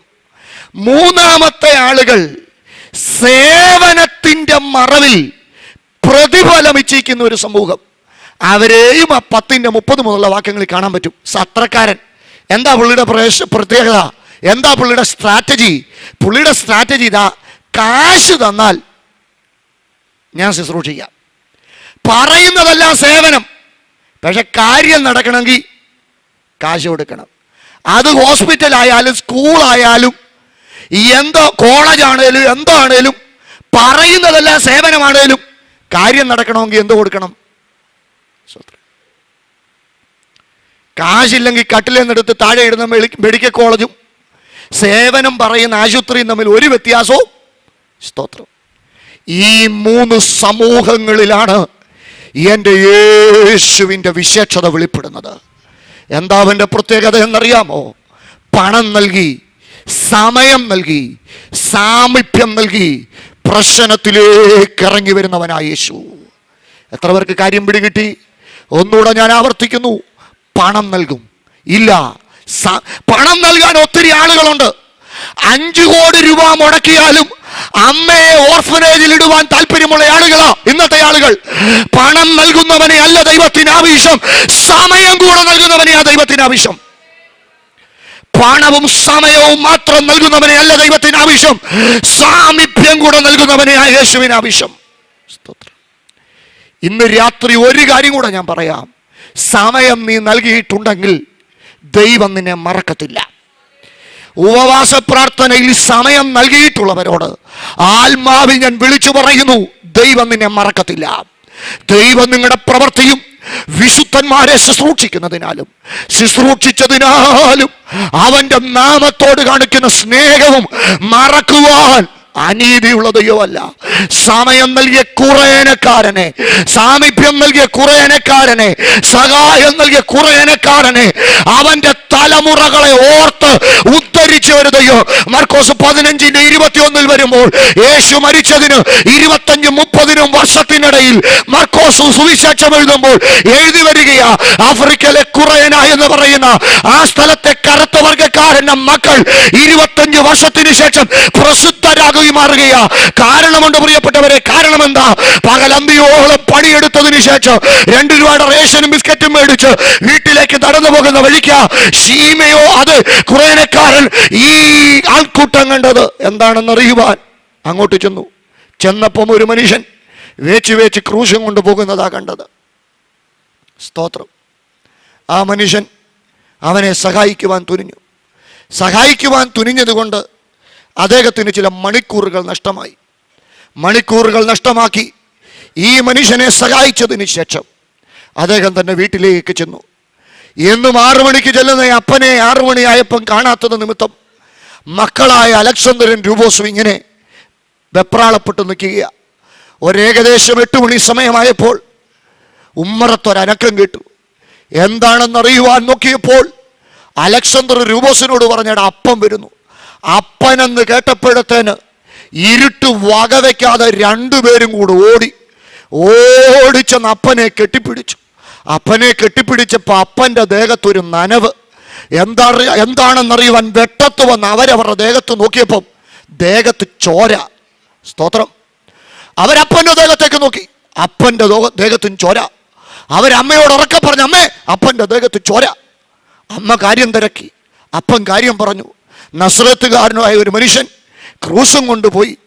അദ്ദേഹം വേച്ചു പോകുന്നത് കണ്ടപ്പം അദ്ദേഹത്തെ സഹായിക്കുവാൻ ഞാൻ സമയം നൽകി, സാമീപ്യം നൽകി, എൻ്റെ സഹായം നൽകി. അങ്ങനെ ആ കഥ അങ്ങ് അവസാനിച്ചു. പക്ഷേ തനിക്ക് വേണ്ടി സമയം നൽകിയവനെ, തനിക്ക് വേണ്ടി സാമീപ്യം നൽകിയവനെ, തനിക്ക് വേണ്ടി സഹായം നൽകിയവനെ അപമാനിക്കുന്ന, അംഗീകരിക്കാതിരിക്കുന്ന, അറിയാതിരിക്കുന്ന യേശു അല്ല ഞാൻ പ്രസംഗിക്കുന്ന യേശു. കാര്യം പിടികിട്ടുന്നവർ കർത്താവിനെ സ്തുതിച്ചാട്ട്. കാര്യം പിടികിട്ടുന്നവർ കർത്താവിന് മഹത്വം കൊടുത്താട്ട്. നീ ഒരു തുള്ളി വെള്ളം കൊടുത്തിട്ടുണ്ടെങ്കിൽ എൻ്റെ ദൈവം നിന്നെ മറക്കുന്ന ദൈവം അല്ല. നീ 1 മണിക്കൂർ കൊടുത്തിട്ടുണ്ടെങ്കിൽ എൻ്റെ ദൈവം നിന്നെ മറക്കുന്ന ദൈവം അല്ല. നീ 1 മണിക്കൂർ ആരാധിച്ചിട്ടുണ്ടെങ്കിൽ എൻ്റെ ദൈവം നിന്നെ മറക്കുന്ന ദൈവം അല്ല. ഒരു അർദ്ധരാത്രി നീ പ്രാർത്ഥനയ്ക്ക് സമയം വേർതിരിച്ചിട്ടുണ്ടെങ്കിൽ എൻ്റെ ദൈവം നിന്നെ മറക്കുന്ന ദൈവമല്ല. കാര്യം പിടികിട്ടുന്ന ദൈവമക്കളെ ഓർത്ത് ഞാൻ കർത്താവിനെ സ്തുതിക്കുക.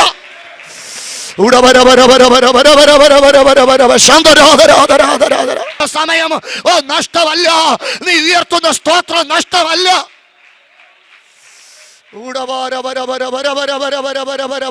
കാര്യം പിടികിട്ടുന്ന ദൈവമക്കൾ കർത്താവിനെ ശക്തിയോടെ സ്തുതിച്ചാട്ട്, പൂർണ്ണ ഹൃദയത്തോടെ കർത്താവിനെ സ്തുതിച്ചാട്ട്, പൂർണ്ണ ഹൃദയത്തോടെ ദൈവത്തെ സ്തുതിച്ചാട്ട്.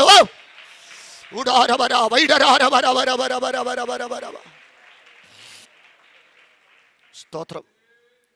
തനിക്ക് സമയം നൽകിയവനെ അവൻ്റെ ഇതാ കാര്യം. ഇന്ന് രാത്രി ആൻറ്റി കുടല് ഉരുക്കി പട്ടിണി ഇരുന്നിട്ടുണ്ടെങ്കിൽ നിനക്കതിൻ്റെ റിസൾട്ട് കിട്ടുന്നതിനേക്കാൾ നിന്റെ തലമുറയ്ക്ക് അതിൻ്റെ റിസൾട്ട് കിട്ടും. എത്ര പേർക്ക് കാര്യം പിടികിട്ടുന്നുണ്ട്? നീ വേർപ്പൊഴുക്കി ആരാധിച്ചിട്ടുണ്ടെങ്കിൽ നിനക്കതിൻ്റെ റിസൾട്ട് കിട്ടുന്നതിനേക്കാൾ നിന്റെ തലമുറയ്ക്ക് അതിൻ്റെ റിസൾട്ട് കിട്ടും. വചനം പറയുന്നത് അങ്ങനെ, എന്നെ ബഹുമാനിക്കുന്നവനോട് ഞാൻ 1000 തലമുറ വരെ എന്ത് കാണിക്കും? സ്തോത്രം. ഇന്ന് രാത്രി പൂർണ്ണ ഹൃദയത്തോടെ ദൈവത്തെ സ്തുതിക്കാവോ? ശബ്ദമുയർത്തി ദൈവത്തെ സ്തുതിക്കാവോ? വാ തുറന്ന് ദൈവത്തെ സ്തുതിച്ചോ. നിന്റെ തലമുറയോട് ദൈവം ദയ കാണിക്കാൻ പോവാ.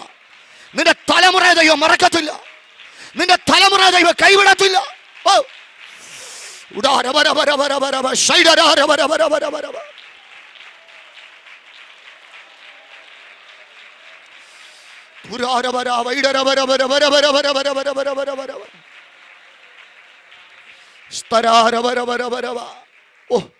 എല്ലാവരും തള്ളിയ കറുത്ത വർഗക്കാരൻ്റെ മക്കളുടെ ചരിത്രം മാറുക ചില വർഷങ്ങളുടെ അപ്പുറത്ത്. സത്യമല്ലേ പ്രിയപ്പെട്ടവരെ ഞാൻ ഈ പറഞ്ഞത്? എല്ലാവരും തള്ളിയ നമ്മുടെ കുടുംബങ്ങളുടെ ചരിത്രം മാറ്റിയത് യേശു അല്ലേ? നമ്മുടെ പിതാക്കന്മാർ ആരാധിച്ചത് കൊണ്ടല്ലേ അങ്ങനത്തെ ഒരു ചരിത്രത്തെ ദൈവം തിരുത്തിയത്? അങ്ങനാണെങ്കിൽ ഇന്ന് രാത്രി പൂർണ്ണ ഹൃദയത്തോട് ദൈവസന്നിധിയിൽ ഇരിക്കുന്ന ചില പ്രിയപ്പെട്ടവരോട് ദൈവാത്മാവ് പറയുകയാ.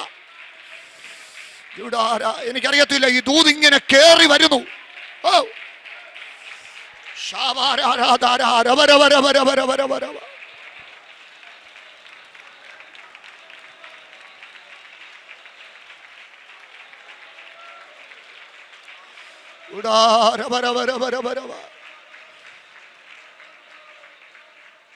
ഇപ്പൊ നിങ്ങൾ ആരാധിച്ചുകൊണ്ടിരിക്കുമ്പോ ഈ ദൂത് ഇങ്ങനെ എന്നോട് ദൈവാത്മാവ് ഇടപെട്ടുകൊണ്ടിരിക്കുക.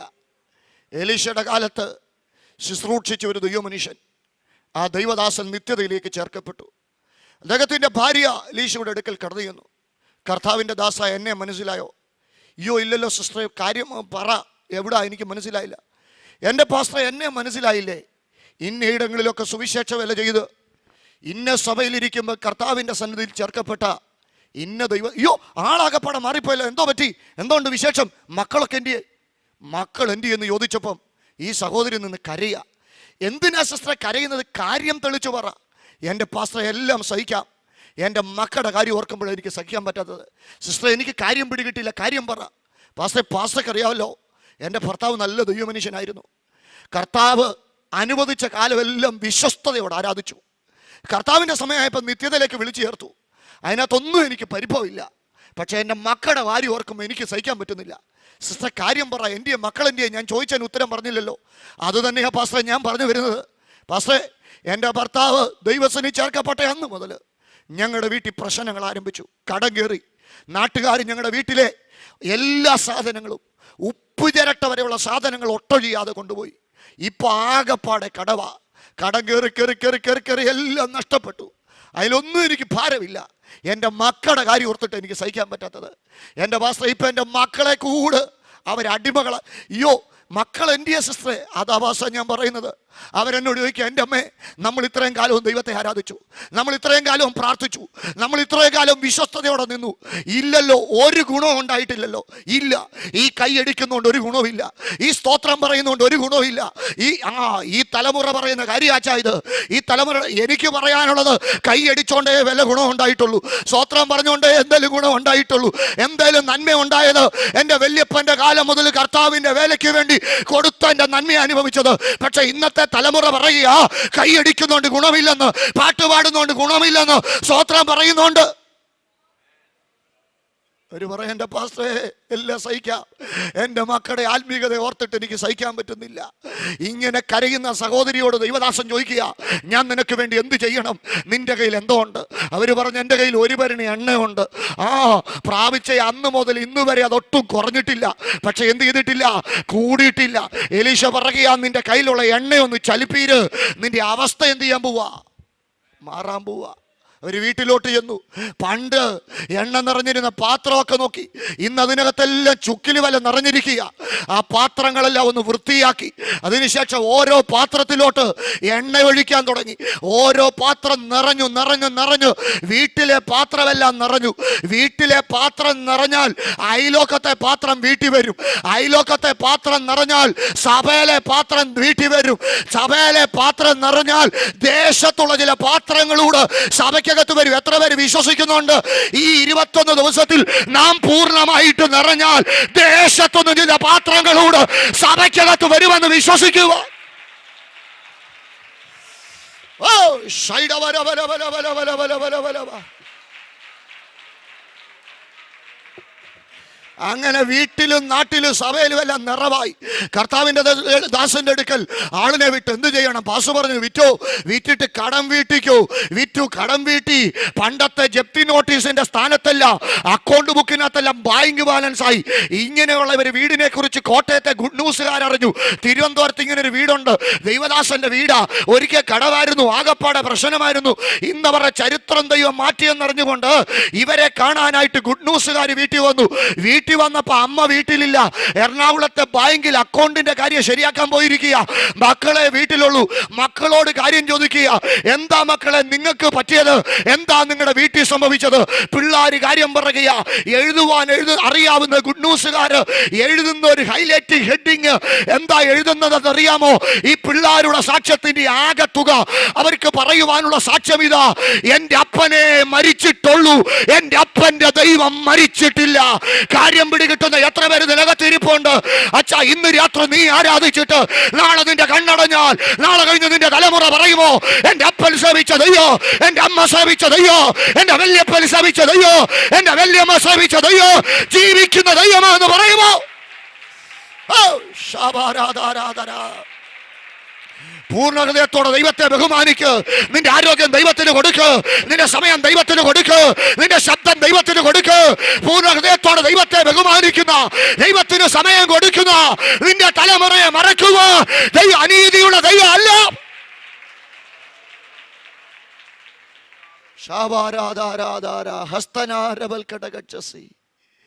അടുത്തതിന്റെ യേശുവിന്റെ മരണത്തിന്റെ പ്രത്യേകതയാ. ലോകത്തിൽ അനേക മഹാന്മാർ മരിച്ചിട്ടുണ്ട്. അവരുടെ എല്ലാം കല്ലറ അടഞ്ഞിരിക്കുക. ഭാരതത്തിന്റെ സ്വാതന്ത്ര്യത്തിന് വേണ്ടി അഹോരാത്രം അധ്വാനിച്ച ഭാരതത്തിന്റെ പുണ്യപുരുഷനായിരുന്നു മഹാത്മാഗാന്ധി. ആ മഹാത്മാവ് മരിച്ചതിന്റെ 3-ാമത്തെ ദിവസം അദ്ദേഹത്തിന്റെ കല്ലറയുടെ മുമ്പിൽ ഭാരതത്തിന്റെ പൂങ്കിൽ എന്ന് വിശേഷിപ്പിക്കുന്ന സരോജിനി നായിഡു കടന്നു വന്നു. അവർ കടന്നു വന്ന് വെച്ച് വിളിച്ചു പറഞ്ഞ വാക്ക് ലോകചരിത്രം മറക്കാത്ത വാക്കാ. അവർ പറഞ്ഞത് ഇങ്ങനെ: അല്ലയോ മഹാത്മാവേ, അങ്ങ് ജനിച്ചത് ഭാരതത്തിന് വേണ്ടിയാ, അങ്ങ് ജീവിച്ചത് ഭാരതത്തിന് വേണ്ടിയാ, അങ്ങയുടെ വിയർപ്പിന്റെ വിലയാ ഭാരതത്തിന്റെ സ്വാതന്ത്ര്യം. അങ്ങ് വിയർപ്പൊഴുക്കി ഭാരതത്തിന് സ്വാതന്ത്ര്യം നേടിത്തന്നത് കൊണ്ട് അങ്ങ് ഞങ്ങളുടെ ആരാധ്യ പുരുഷനാ. ഇവിടുത്തെ വർഗീയ ലഹളകൾ അടിച്ചമർത്തുവാൻ ഈ തെരുവിലങ്ങ് മരിച്ചത് കൊണ്ട് അങ്ങ് ഞങ്ങളുടെ ആരാധ്യ പുരുഷൻ മാത്രമല്ല, അങ്ങ് ഞങ്ങളുടെ ദൈവം കൂടാ. അങ്ങൊരു കാര്യം മനസ്സിലാക്കുക, അങ്ങയെപ്പോലെ ഒരു ആരാധ്യ പുരുഷൻ അങ്ങ് പാലസ്തീനിൽ 2000-ൽ പരം വർഷങ്ങൾക്ക് മുമ്പ് കിരാതന്മാർ അവന് ക്രൂശ് കൊടുത്തു. ആ ആരാധ്യ പുരുഷന്റെ പേര് യേശുവെന്നായിരുന്നു. അവൻ മരിച്ചതിന്റെ 3-ാമത്തെ ദിവസം അവനിരുന്ന കല്ലറ പൊട്ടിച്ചവൻ പുറത്തു വന്നു. അങ്ങനെങ്കിൽ 100 കോടി ജനതയുടെ ആരാധ്യ പുരുഷനായി അങ്ങ് മരിച്ചിട്ട് 3 ദിവസമായിരിക്കുക. വാ, പുറത്തു വാ. അങ്ങക്ക് ഭാരതത്തിന് വേണ്ടി ഒത്തിരി കാര്യം ചെയ്യുവാനുണ്ട്. എന്നെ കേൾക്കുന്ന പ്രിയപ്പെട്ടവരെ, മഹാത്മാവിന്റെ കല്ലറ ഈ വാക്കുകളോട് പ്രതികരിച്ചില്ല. ഭാരതത്തിന്റെ പൂങ്കുലായ സരോജിനി നായിഡുവിന്റെ വാക്ക് അന്തരീക്ഷത്തിൽ വെറും പാഴ്വാക്കായിട്ട് കിടക്കുക. പക്ഷെ ഞാൻ പ്രസംഗിക്കുന്ന എന്റെ യേശുവിന്റെ കല്ലറ അടയപ്പെട്ട കല്ലറയല്ലോ. സന്തോഷത്തോടെ പറ, ഉറക്കെ പറ, തുറക്കപ്പെട്ട കല്ലറയാ. ആ കല്ലറയുടെ വാതിക്കൽ വിവിധ ഭാഷകളിൽ എഴുതി വെച്ചിരിക്കുന്നു: ഈസ് നോട്ട് ഹിയർ, അവൻ ഇവിടെ ഇല്ല. കല്ലറയ്ക്കകത്തിരിക്കുന്നവർ ദൈവത്തെ അനുശോചനം കഴിക്കാനല്ല നാം ഈ രാത്രി ഇവിടെ വന്നിരിക്കുന്നത്. ഉലക മഹാന്മാരകിലൊരു ഒരുപോൽ കല്ലറയുടെ അകത്തുറങ്ങുക. ഇവിടുത്തെ രാഷ്ട്രീയ നേതാക്കന്മാരുടെ ആൾ ദൈവങ്ങളുടെയും മഹാന്മാരുടെ ഒക്കെ കല്ലറയുടെ മുമ്പിൽ ആളുകൾ ആണ്ടുതോറും കടന്നു ചെന്ന് മുണ്ടഴിച്ചിട്ട് പുഷ്പചക്രവും സമർപ്പിച്ച് റീത്തും വെച്ച് അനുശോചനം കഴിക്കുമ്പോൾ നമ്മൾ ഇന്ന് രാത്രി ഇവിടെ വന്നിരിക്കുന്നത് കർത്താവിനെ അനുശോചനം കഴിക്കാനല്ല, ഉറക്കെ പറ, കർത്താവിനെ ആരാധിക്കാനോ. അവൻ ജീവിക്കുന്നു. അവൻ ജീവിക്കുന്നത് കൊണ്ട് ജീവിക്കത്തില്ലെന്ന് സാഹചര്യം പറയുന്ന, ജീവിപ്പിക്കത്തില്ലെന്ന് പിശാച് വാദിക്കുന്ന നിങ്ങളുടെ വിഷയത്തെ അവൻ ജീവിപ്പിക്കുവാൻ ശക്തനാ. പല വൈദ്യന്മാരുടെ എടുക്കൽ കാശ് കൊടുത്തിട്ടും ജീവൻ അനുഭവിക്കാത്ത സഹോദരിയെ തൊട്ട് സുഖപ്പെടുത്തിയവൻ, കല്ലറയ്ക്കകത്തിരുന്നവനെ വാക്കിന്റെ അധികാരത്തോടുകൂടെ പുറത്തു വരിയിപ്പിച്ചവൻ, ഇന്ന് രാത്രി അവൻ നിനക്ക് വേണ്ടി ചിലതിനെ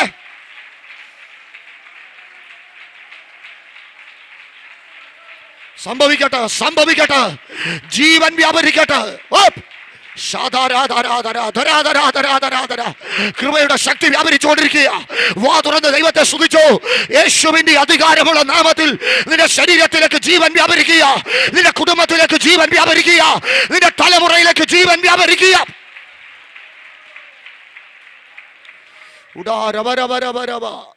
ജീവിപ്പിക്കുന്നവനായി രാത്രി ഇവിടെ വന്നിരിക്കുന്നത്, തീജാലയ്ക്കൊത്ത കണ്ണുള്ളവനായി, മാറത്ത് വൻകച്ച കെട്ടിയവനായി, നക്ഷത്രം വലങ്കിൽ പിടിച്ചവനായി, തേജസ് വാരി ചുറ്റിയവനായി, ആര് മടക്കാതെ വണ്ണം തുറക്കുന്നവനായി, ആര് തുറക്കാതെ വണ്ണം അടയ്ക്കുന്നവനായി, ആരടച്ചാലും തുറക്കുന്നവൻ ഈ രാത്രി നിനക്ക് വേണ്ടി വന്നിരിക്കുന്നു എന്ന് വിശ്വസിക്കുന്ന ദൈവമക്കൾ എത്ര പേരെ ശബ്ദം കേൾക്കൂ.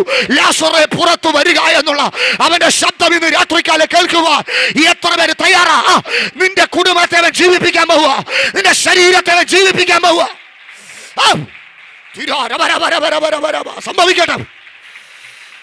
സംഭവിക്കട്ടെ. ഇപ്പോൾ ദൈവാത്മാവനോട് ശക്തമായി പറയുക, ഇല്ലാത്തതിനെ ഉള്ളതുപോലെ വിളിച്ചു വരുത്തുന്ന ദൈവം. അവന്റെ പ്രത്യേക ശക്തി, അവന്റെ പുനരുത്ഥാനത്തിന്റെ ശക്തി തന്റെ ജനത്തിനമിൽ രാത്രി ചലിച്ചു തുടങ്ങുക. വാ തുറന്ന് ദൈവത്തെ സ്തുതിച്ചു, ശക്തമായ ദൈവത്തിന് മഹത്വം കൊടുത്തു, ശക്തമായ ദൈവത്തെ ആരാധിച്ചു. നിന്റെ ശരീരത്തെ അവൻ ജീവിപ്പിക്കാൻ പോവുക.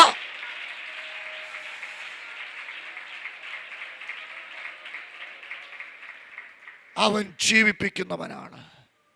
ഇനിയും എനിക്ക് പറയുവാനുള്ള നാലാമത്തെ കാര്യം, അവന്റെ മടങ്ങി വരവിൻ്റെയും പുതിയ നിയമത്തിലെ 260 അധ്യായങ്ങളിൽ 318 പ്രാവശ്യം പറയുന്ന യേശുക്രിസ്തുവിൻ്റെ മടങ്ങി വരവ് എല്ലാ അർത്ഥത്തിലും സംഭവിക്കുവാൻ കാലമായി എന്ന് ലോക സംഭവങ്ങൾ നമ്മളെ വിളിച്ചറിയിക്കുന്നു. കാറ്റടിച്ച് കാർമേഘം ഇരുണ്ടുകൂടുമ്പോൾ മലയാളികൾ പറയും അത് മഴയുടെ ലക്ഷണമാണെന്ന്.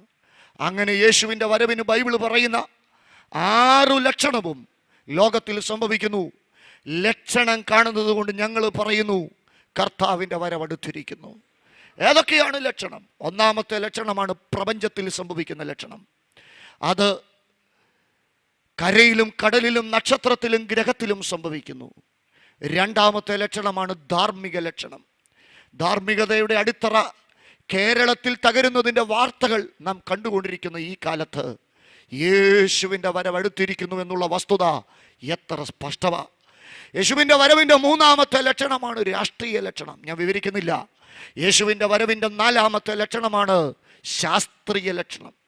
യേശുവിൻ്റെ വരവിൻ്റെ അഞ്ചാമത്തെ ലക്ഷണമാണ് ആത്മീക ലക്ഷണം. യേശുവിൻ്റെ വരവിൻ്റെ ആറാമത്തെ ലക്ഷണമാണ് യഹൂദ ജാതിയിൽ സംഭവിക്കുന്ന ലക്ഷണം. യഹൂദ ജാതിയിൽ യേശുവിൻ്റെ വരവിൻ്റെ ഓരോ ലക്ഷണങ്ങളും നടക്കുക. യഹൂദനുമായി ബന്ധത്തിൽ എത്രയോ കാര്യങ്ങൾ നടക്കുന്നു. ഈ പ്രാവശ്യം ആയുധങ്ങൾ ഏറ്റവും കൂടുതൽ മേടിച്ചിരിക്കുന്നത് യഹൂദന്റെ കയ്യിൽ നിന്ന്. പുതിയ സിസ്റ്റത്തെക്കുറിച്ച് ഞാൻ വായിച്ചത് ഇങ്ങനെയാ: 10 സെക്കൻഡ് കൊണ്ട് ടേക്ക് ഓഫ് ചെയ്യാൻ പറ്റുന്ന, 10 സെക്കൻഡ് കൊണ്ട് ലാൻഡ് ചെയ്യാൻ പറ്റുന്ന പ്ലെയിനുകൾ അവർ കണ്ടുപിടിച്ചു കഴിഞ്ഞു. അങ്ങനാണെങ്കിൽ കണ്ണുമിക്കുന്നതിനിടെ നേരത്തിൽ വിശുദ്ധന്മാരെ രൂപാന്തരപ്പെടുത്തുന്ന കർത്താവിൻ്റെ ശക്തിയെക്കുറിച്ച് വിശ്വസിക്കുവാൻ ഇനിയും നമുക്ക് പ്രയാസമുണ്ടോ പ്രിയരെ? മനുഷ്യനിർമ്മിതമായ ഒരു യന്ത്രത്തിന് 10 സെക്കൻഡ് കൊണ്ട് താഴുവാനും 10 സെക്കൻഡ് കൊണ്ട് ഉയരുവാനും പറ്റുമെങ്കിൽ കണ്ണിമിക്കുന്നതിനിടയിൽ രൂപാന്തരപ്പെടുത്തുവാൻ, നമ്മെ രൂപാന്തരപ്പെടുത്തുവാൻ കഴിയുന്ന കർത്താവിൻ്റെ വാക്കിൻ്റെ ശക്തിയെ വിശ്വസിക്കുവാൻ നിങ്ങളിൽ എത്ര പേർക്ക് കഴിയും? പൗലോസ് പറയുന്നു, കർത്താവ് താൻ ഗംഭീരനാദത്തോടും പ്രധാന ദൂതന്റെ ശബ്ദത്തോടും ദൈവത്തിൻ്റെ കാഹളത്തോടും കൂടെ സ്വർഗത്തിൽ നിന്ന് ഇറങ്ങി വരും. അന്ന് ക്രിസ്തുവിൽ മരിച്ചവർ മുമ്പേ ഉയർത്തെഴുന്നേൽക്കും.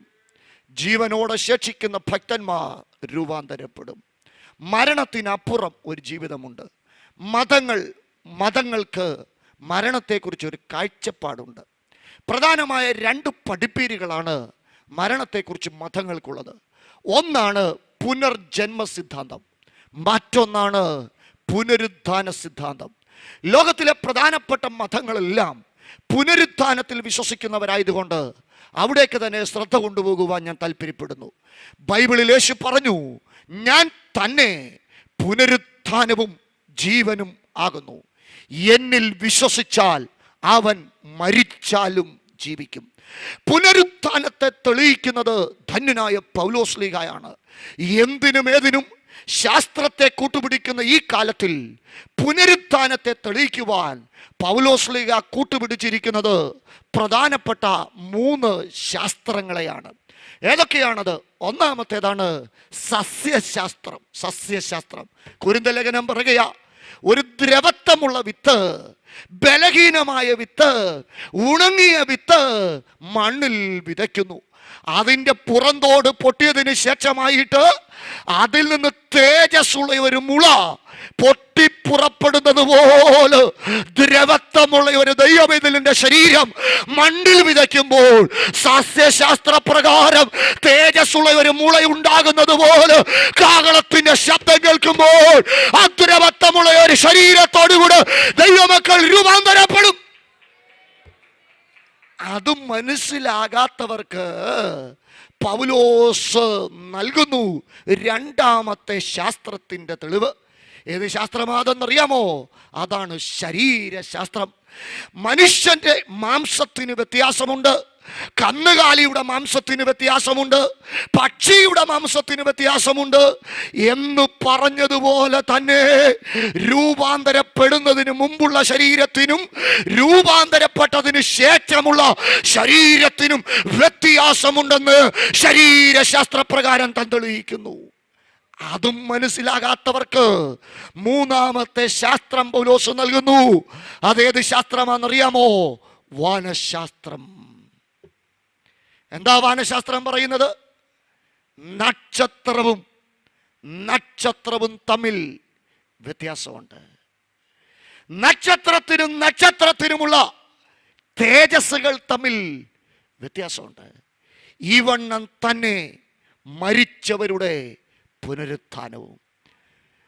അതുകൊണ്ട് ദാനിയേലിനോട് ദൈവം പറയുന്നത്, നീ പോയി വിശ്രമിക്ക്, കാലാവസാനത്തിങ്കിൽ നിന്റെ നല്ല ഓഹരി പ്രാപിക്കുവാൻ എഴുന്നേറ്റ് വരും. ചിലർ നിത്യനിന്ദയ്ക്കും, ചിലർ നിത്യലജ്ജയ്ക്കും, ചിലർ നിത്യജീവനുമായിട്ട് എഴുന്നേറ്റ് വരും. പ്രിയമുള്ളവരെ, ഞാൻ എൻ്റെ വാക്കുകളെ ചുരുക്കുമ്പോൾ ഒരു കാര്യം പറഞ്ഞു നിർത്തട്ടെ. ലോകത്തിൽ മനുഷ്യൻ ഉറപ്പില്ലാത്ത രണ്ട് കാര്യമേ ഉള്ളൂ. ഒന്ന്, നമ്മുടെയൊക്കെ മരണം എപ്പോഴാണെന്ന് നമുക്കറിയത്തില്ല. മറ്റൊന്ന്, കർത്താവിൻ്റെ വരവ്.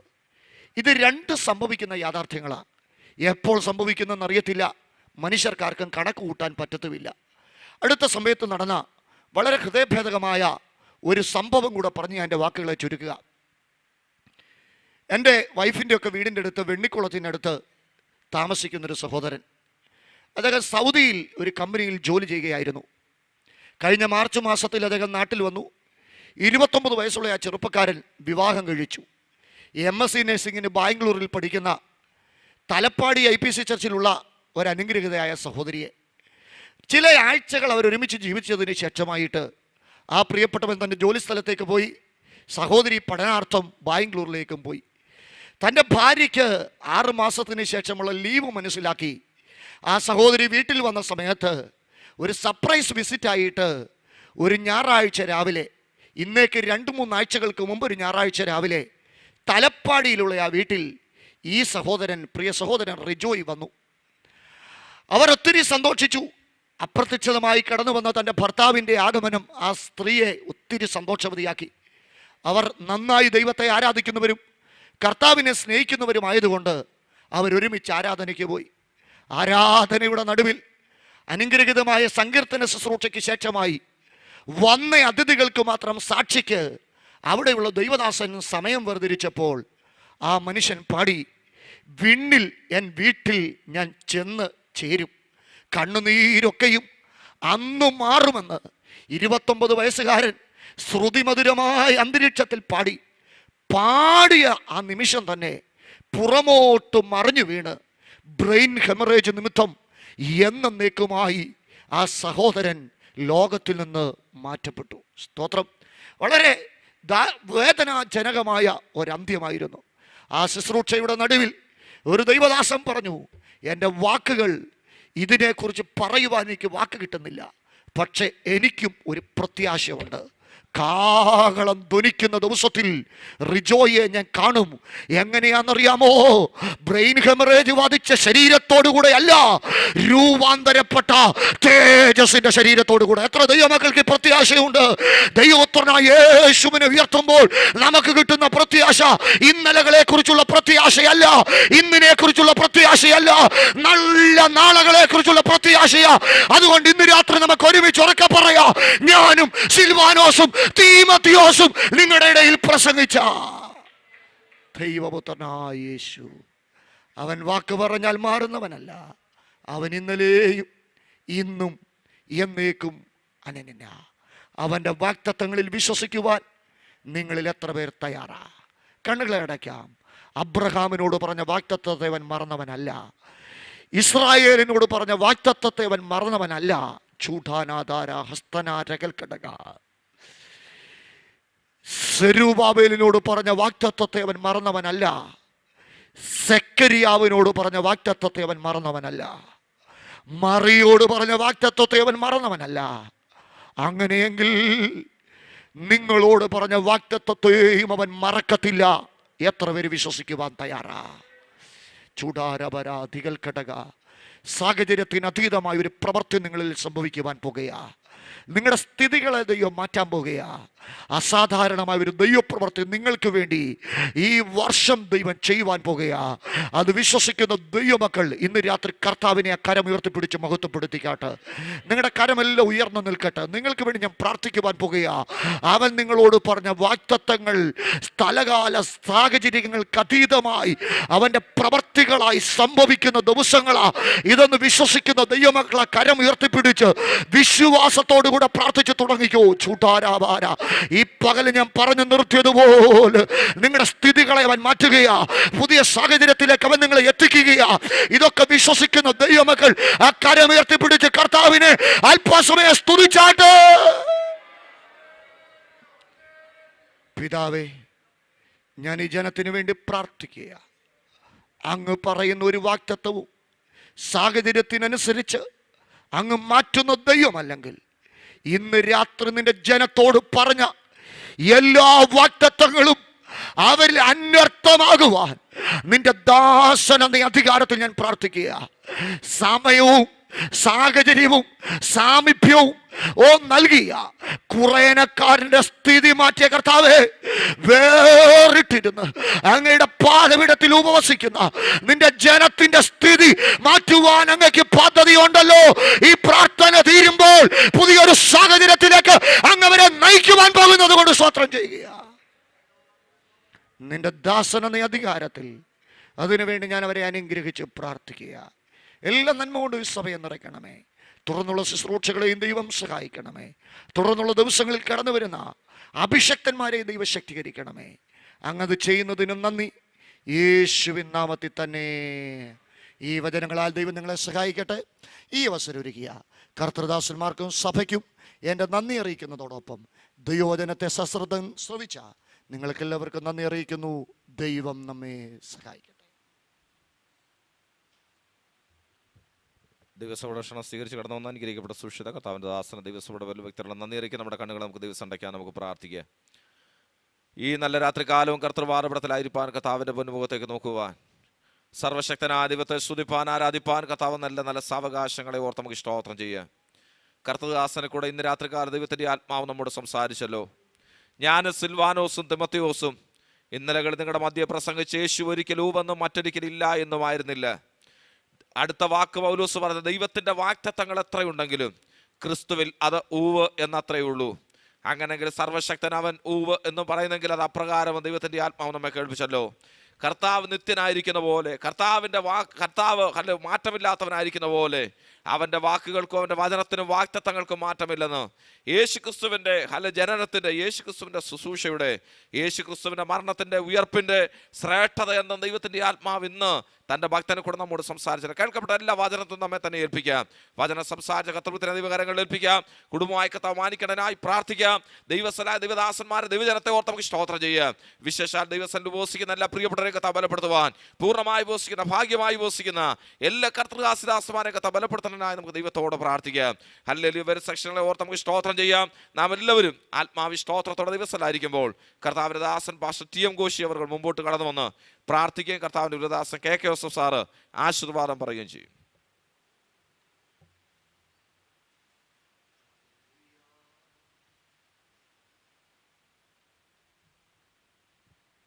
Price Lord. നമുക്ക് പ്രാർത്ഥിക്കാം. ഞങ്ങളുടെ ദൈവമേ, സ്വർഗ്ഗ പിതാവേ, അനുഗ്രഹീതമായി രാത്രി സമയത്തിനായി വീണ്ടും ഞങ്ങൾ അങ്ങേ സ്തുതിക്കുന്ന കർത്താവേ, പാതപെടുത്തലായിരുന്ന തിരുവചനം പിന്നെയും കേൾപ്പാൻ ദൈവം ഞങ്ങൾക്ക് ഒരുക്കി തന്ന വിലയേറിയ അവസരത്തിനായി നന്ദിയോടെ സ്തോത്രം.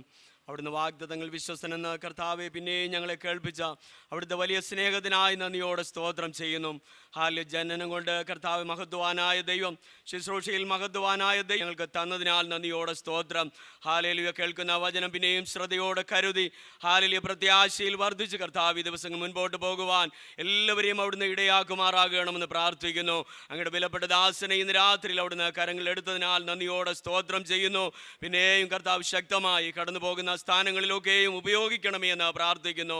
ഇന്ന് കേട്ട വചനം എല്ലാ ഉള്ളങ്ങളിലും ശക്തമായി പിന്നെയും വ്യാപരിച്ചുകൊണ്ടിരിക്കണമേ. അങ്ങയുടെ ഉയർത്തെഴുന്നേൽപ്പ്, അങ്ങയുടെ കർത്താവേ ഹല്ലേലൂയ, അങ്ങയുടെ മഹത്വമായ വരവ് എല്ലാ വിഷയത്തിലും ഞങ്ങൾ പിന്നെയും ശ്രദ്ധ പൂണ്ട് പ്രത്യാശയുള്ളവരായി നിൽപ്പാൻ എല്ലാവരെയും അവിടുന്ന് ഒരുക്കുന്നതിനാൽ നന്ദിയോടെ സ്തോത്രം. ഉപവസിക്കുന്ന എല്ലാ ദൈവമക്കൾക്കായി ഞങ്ങൾ അങ്ങേ സ്തുതിക്കുന്നു. എല്ലാവരെയും അവിടുന്ന് ബലപ്പെടുത്തണം. ഈ ഉപവാസം ഈ സഭയ്ക്ക്, ദേശത്തിന്, ഓരോ കുടുംബങ്ങൾക്ക് വലിയ വിടുതലിനും അനുഗ്രഹത്തിനും കാരണമാക്കണമേ എന്ന് പ്രാർത്ഥിക്കുന്നു. ഹാലിൽ ഉപസിക്കുന്ന എല്ലാവരെയും അവിടുന്ന് ശക്തീകരിച്ചു കൊണ്ടിരിക്കണമേ കർത്താവേ. വലിയ കൃപൈദീവനങ്ങൾ അനുഭവിപ്പാൻ എല്ലാവരെയും അവിടുന്ന് ഇടയാക്കണമെന്ന് പ്രാർത്ഥിക്കുന്നു. പ്രത്യേക വിടുതലുകൾ ഇനിയും ഞങ്ങളുടെ മധ്യയിൽ അവിടുന്ന് പകർന്നുകൊണ്ടിരിക്കണമേ. എല്ലാ വിഷയങ്ങളും തൃക്കരങ്ങളും ഞങ്ങൾ ഏൽപ്പിച്ച് പ്രാർത്ഥിക്കുന്നു. സമാധാനത്തോടെ ഇന്ന് രാത്രി കാലം ഞങ്ങളെ പറഞ്ഞയച്ചാട്ട് തൃക്കരങ്ങളിൽ എല്ലാ വിഷയങ്ങളും ഏൽപ്പിക്കുന്നേ നാഥ. പ്രാർത്ഥന കേട്ടതിനാൽ സ്തോത്രം. മാനവും മഹത്വവും കർത്താവിന് തരുന്നു. സകലതും യേശു ക്രിസ്തുവിൻ വിലയേറിയ നാമത്തിൽ അപേക്ഷിക്കുന്നു. കേൾക്കുമാറാകണമേ സ്വർഗ്ഗ പിതാവേ. കർത്താവ് നമ്മുടെ പ്രാർത്ഥനയുടെ നമുക്ക് സ്തോത്രം ചെയ്യാം. നമ്മുടെ കർത്താവും രക്ഷിതാവുമായ യേശു ക്രിസ്തുവിൻ്റെ കൃപയും പിതാവാം ദൈവത്തിൻ്റെ സ്നേഹവും ആശ്വസിപ്പിച്ച് വഴിയെടുത്ത പരിശുദ്ധാത്മാവിൻ്റെ സംസ്കൃതവും കൂട്ടായ്മയും കാവലും നാം ഏവരോടും കർത്താവിൻ്റെ രണ്ടാമത്തെ വരവരെയും ഇന്നു മുതൽ എന്നേക്കും ഉണ്ടായിരിക്കുമാറാകട്ടെ. വേഗം വരുന്ന കർത്താവിന് മഹത്വം. ലേലുയ ലേലുയ ലേൽ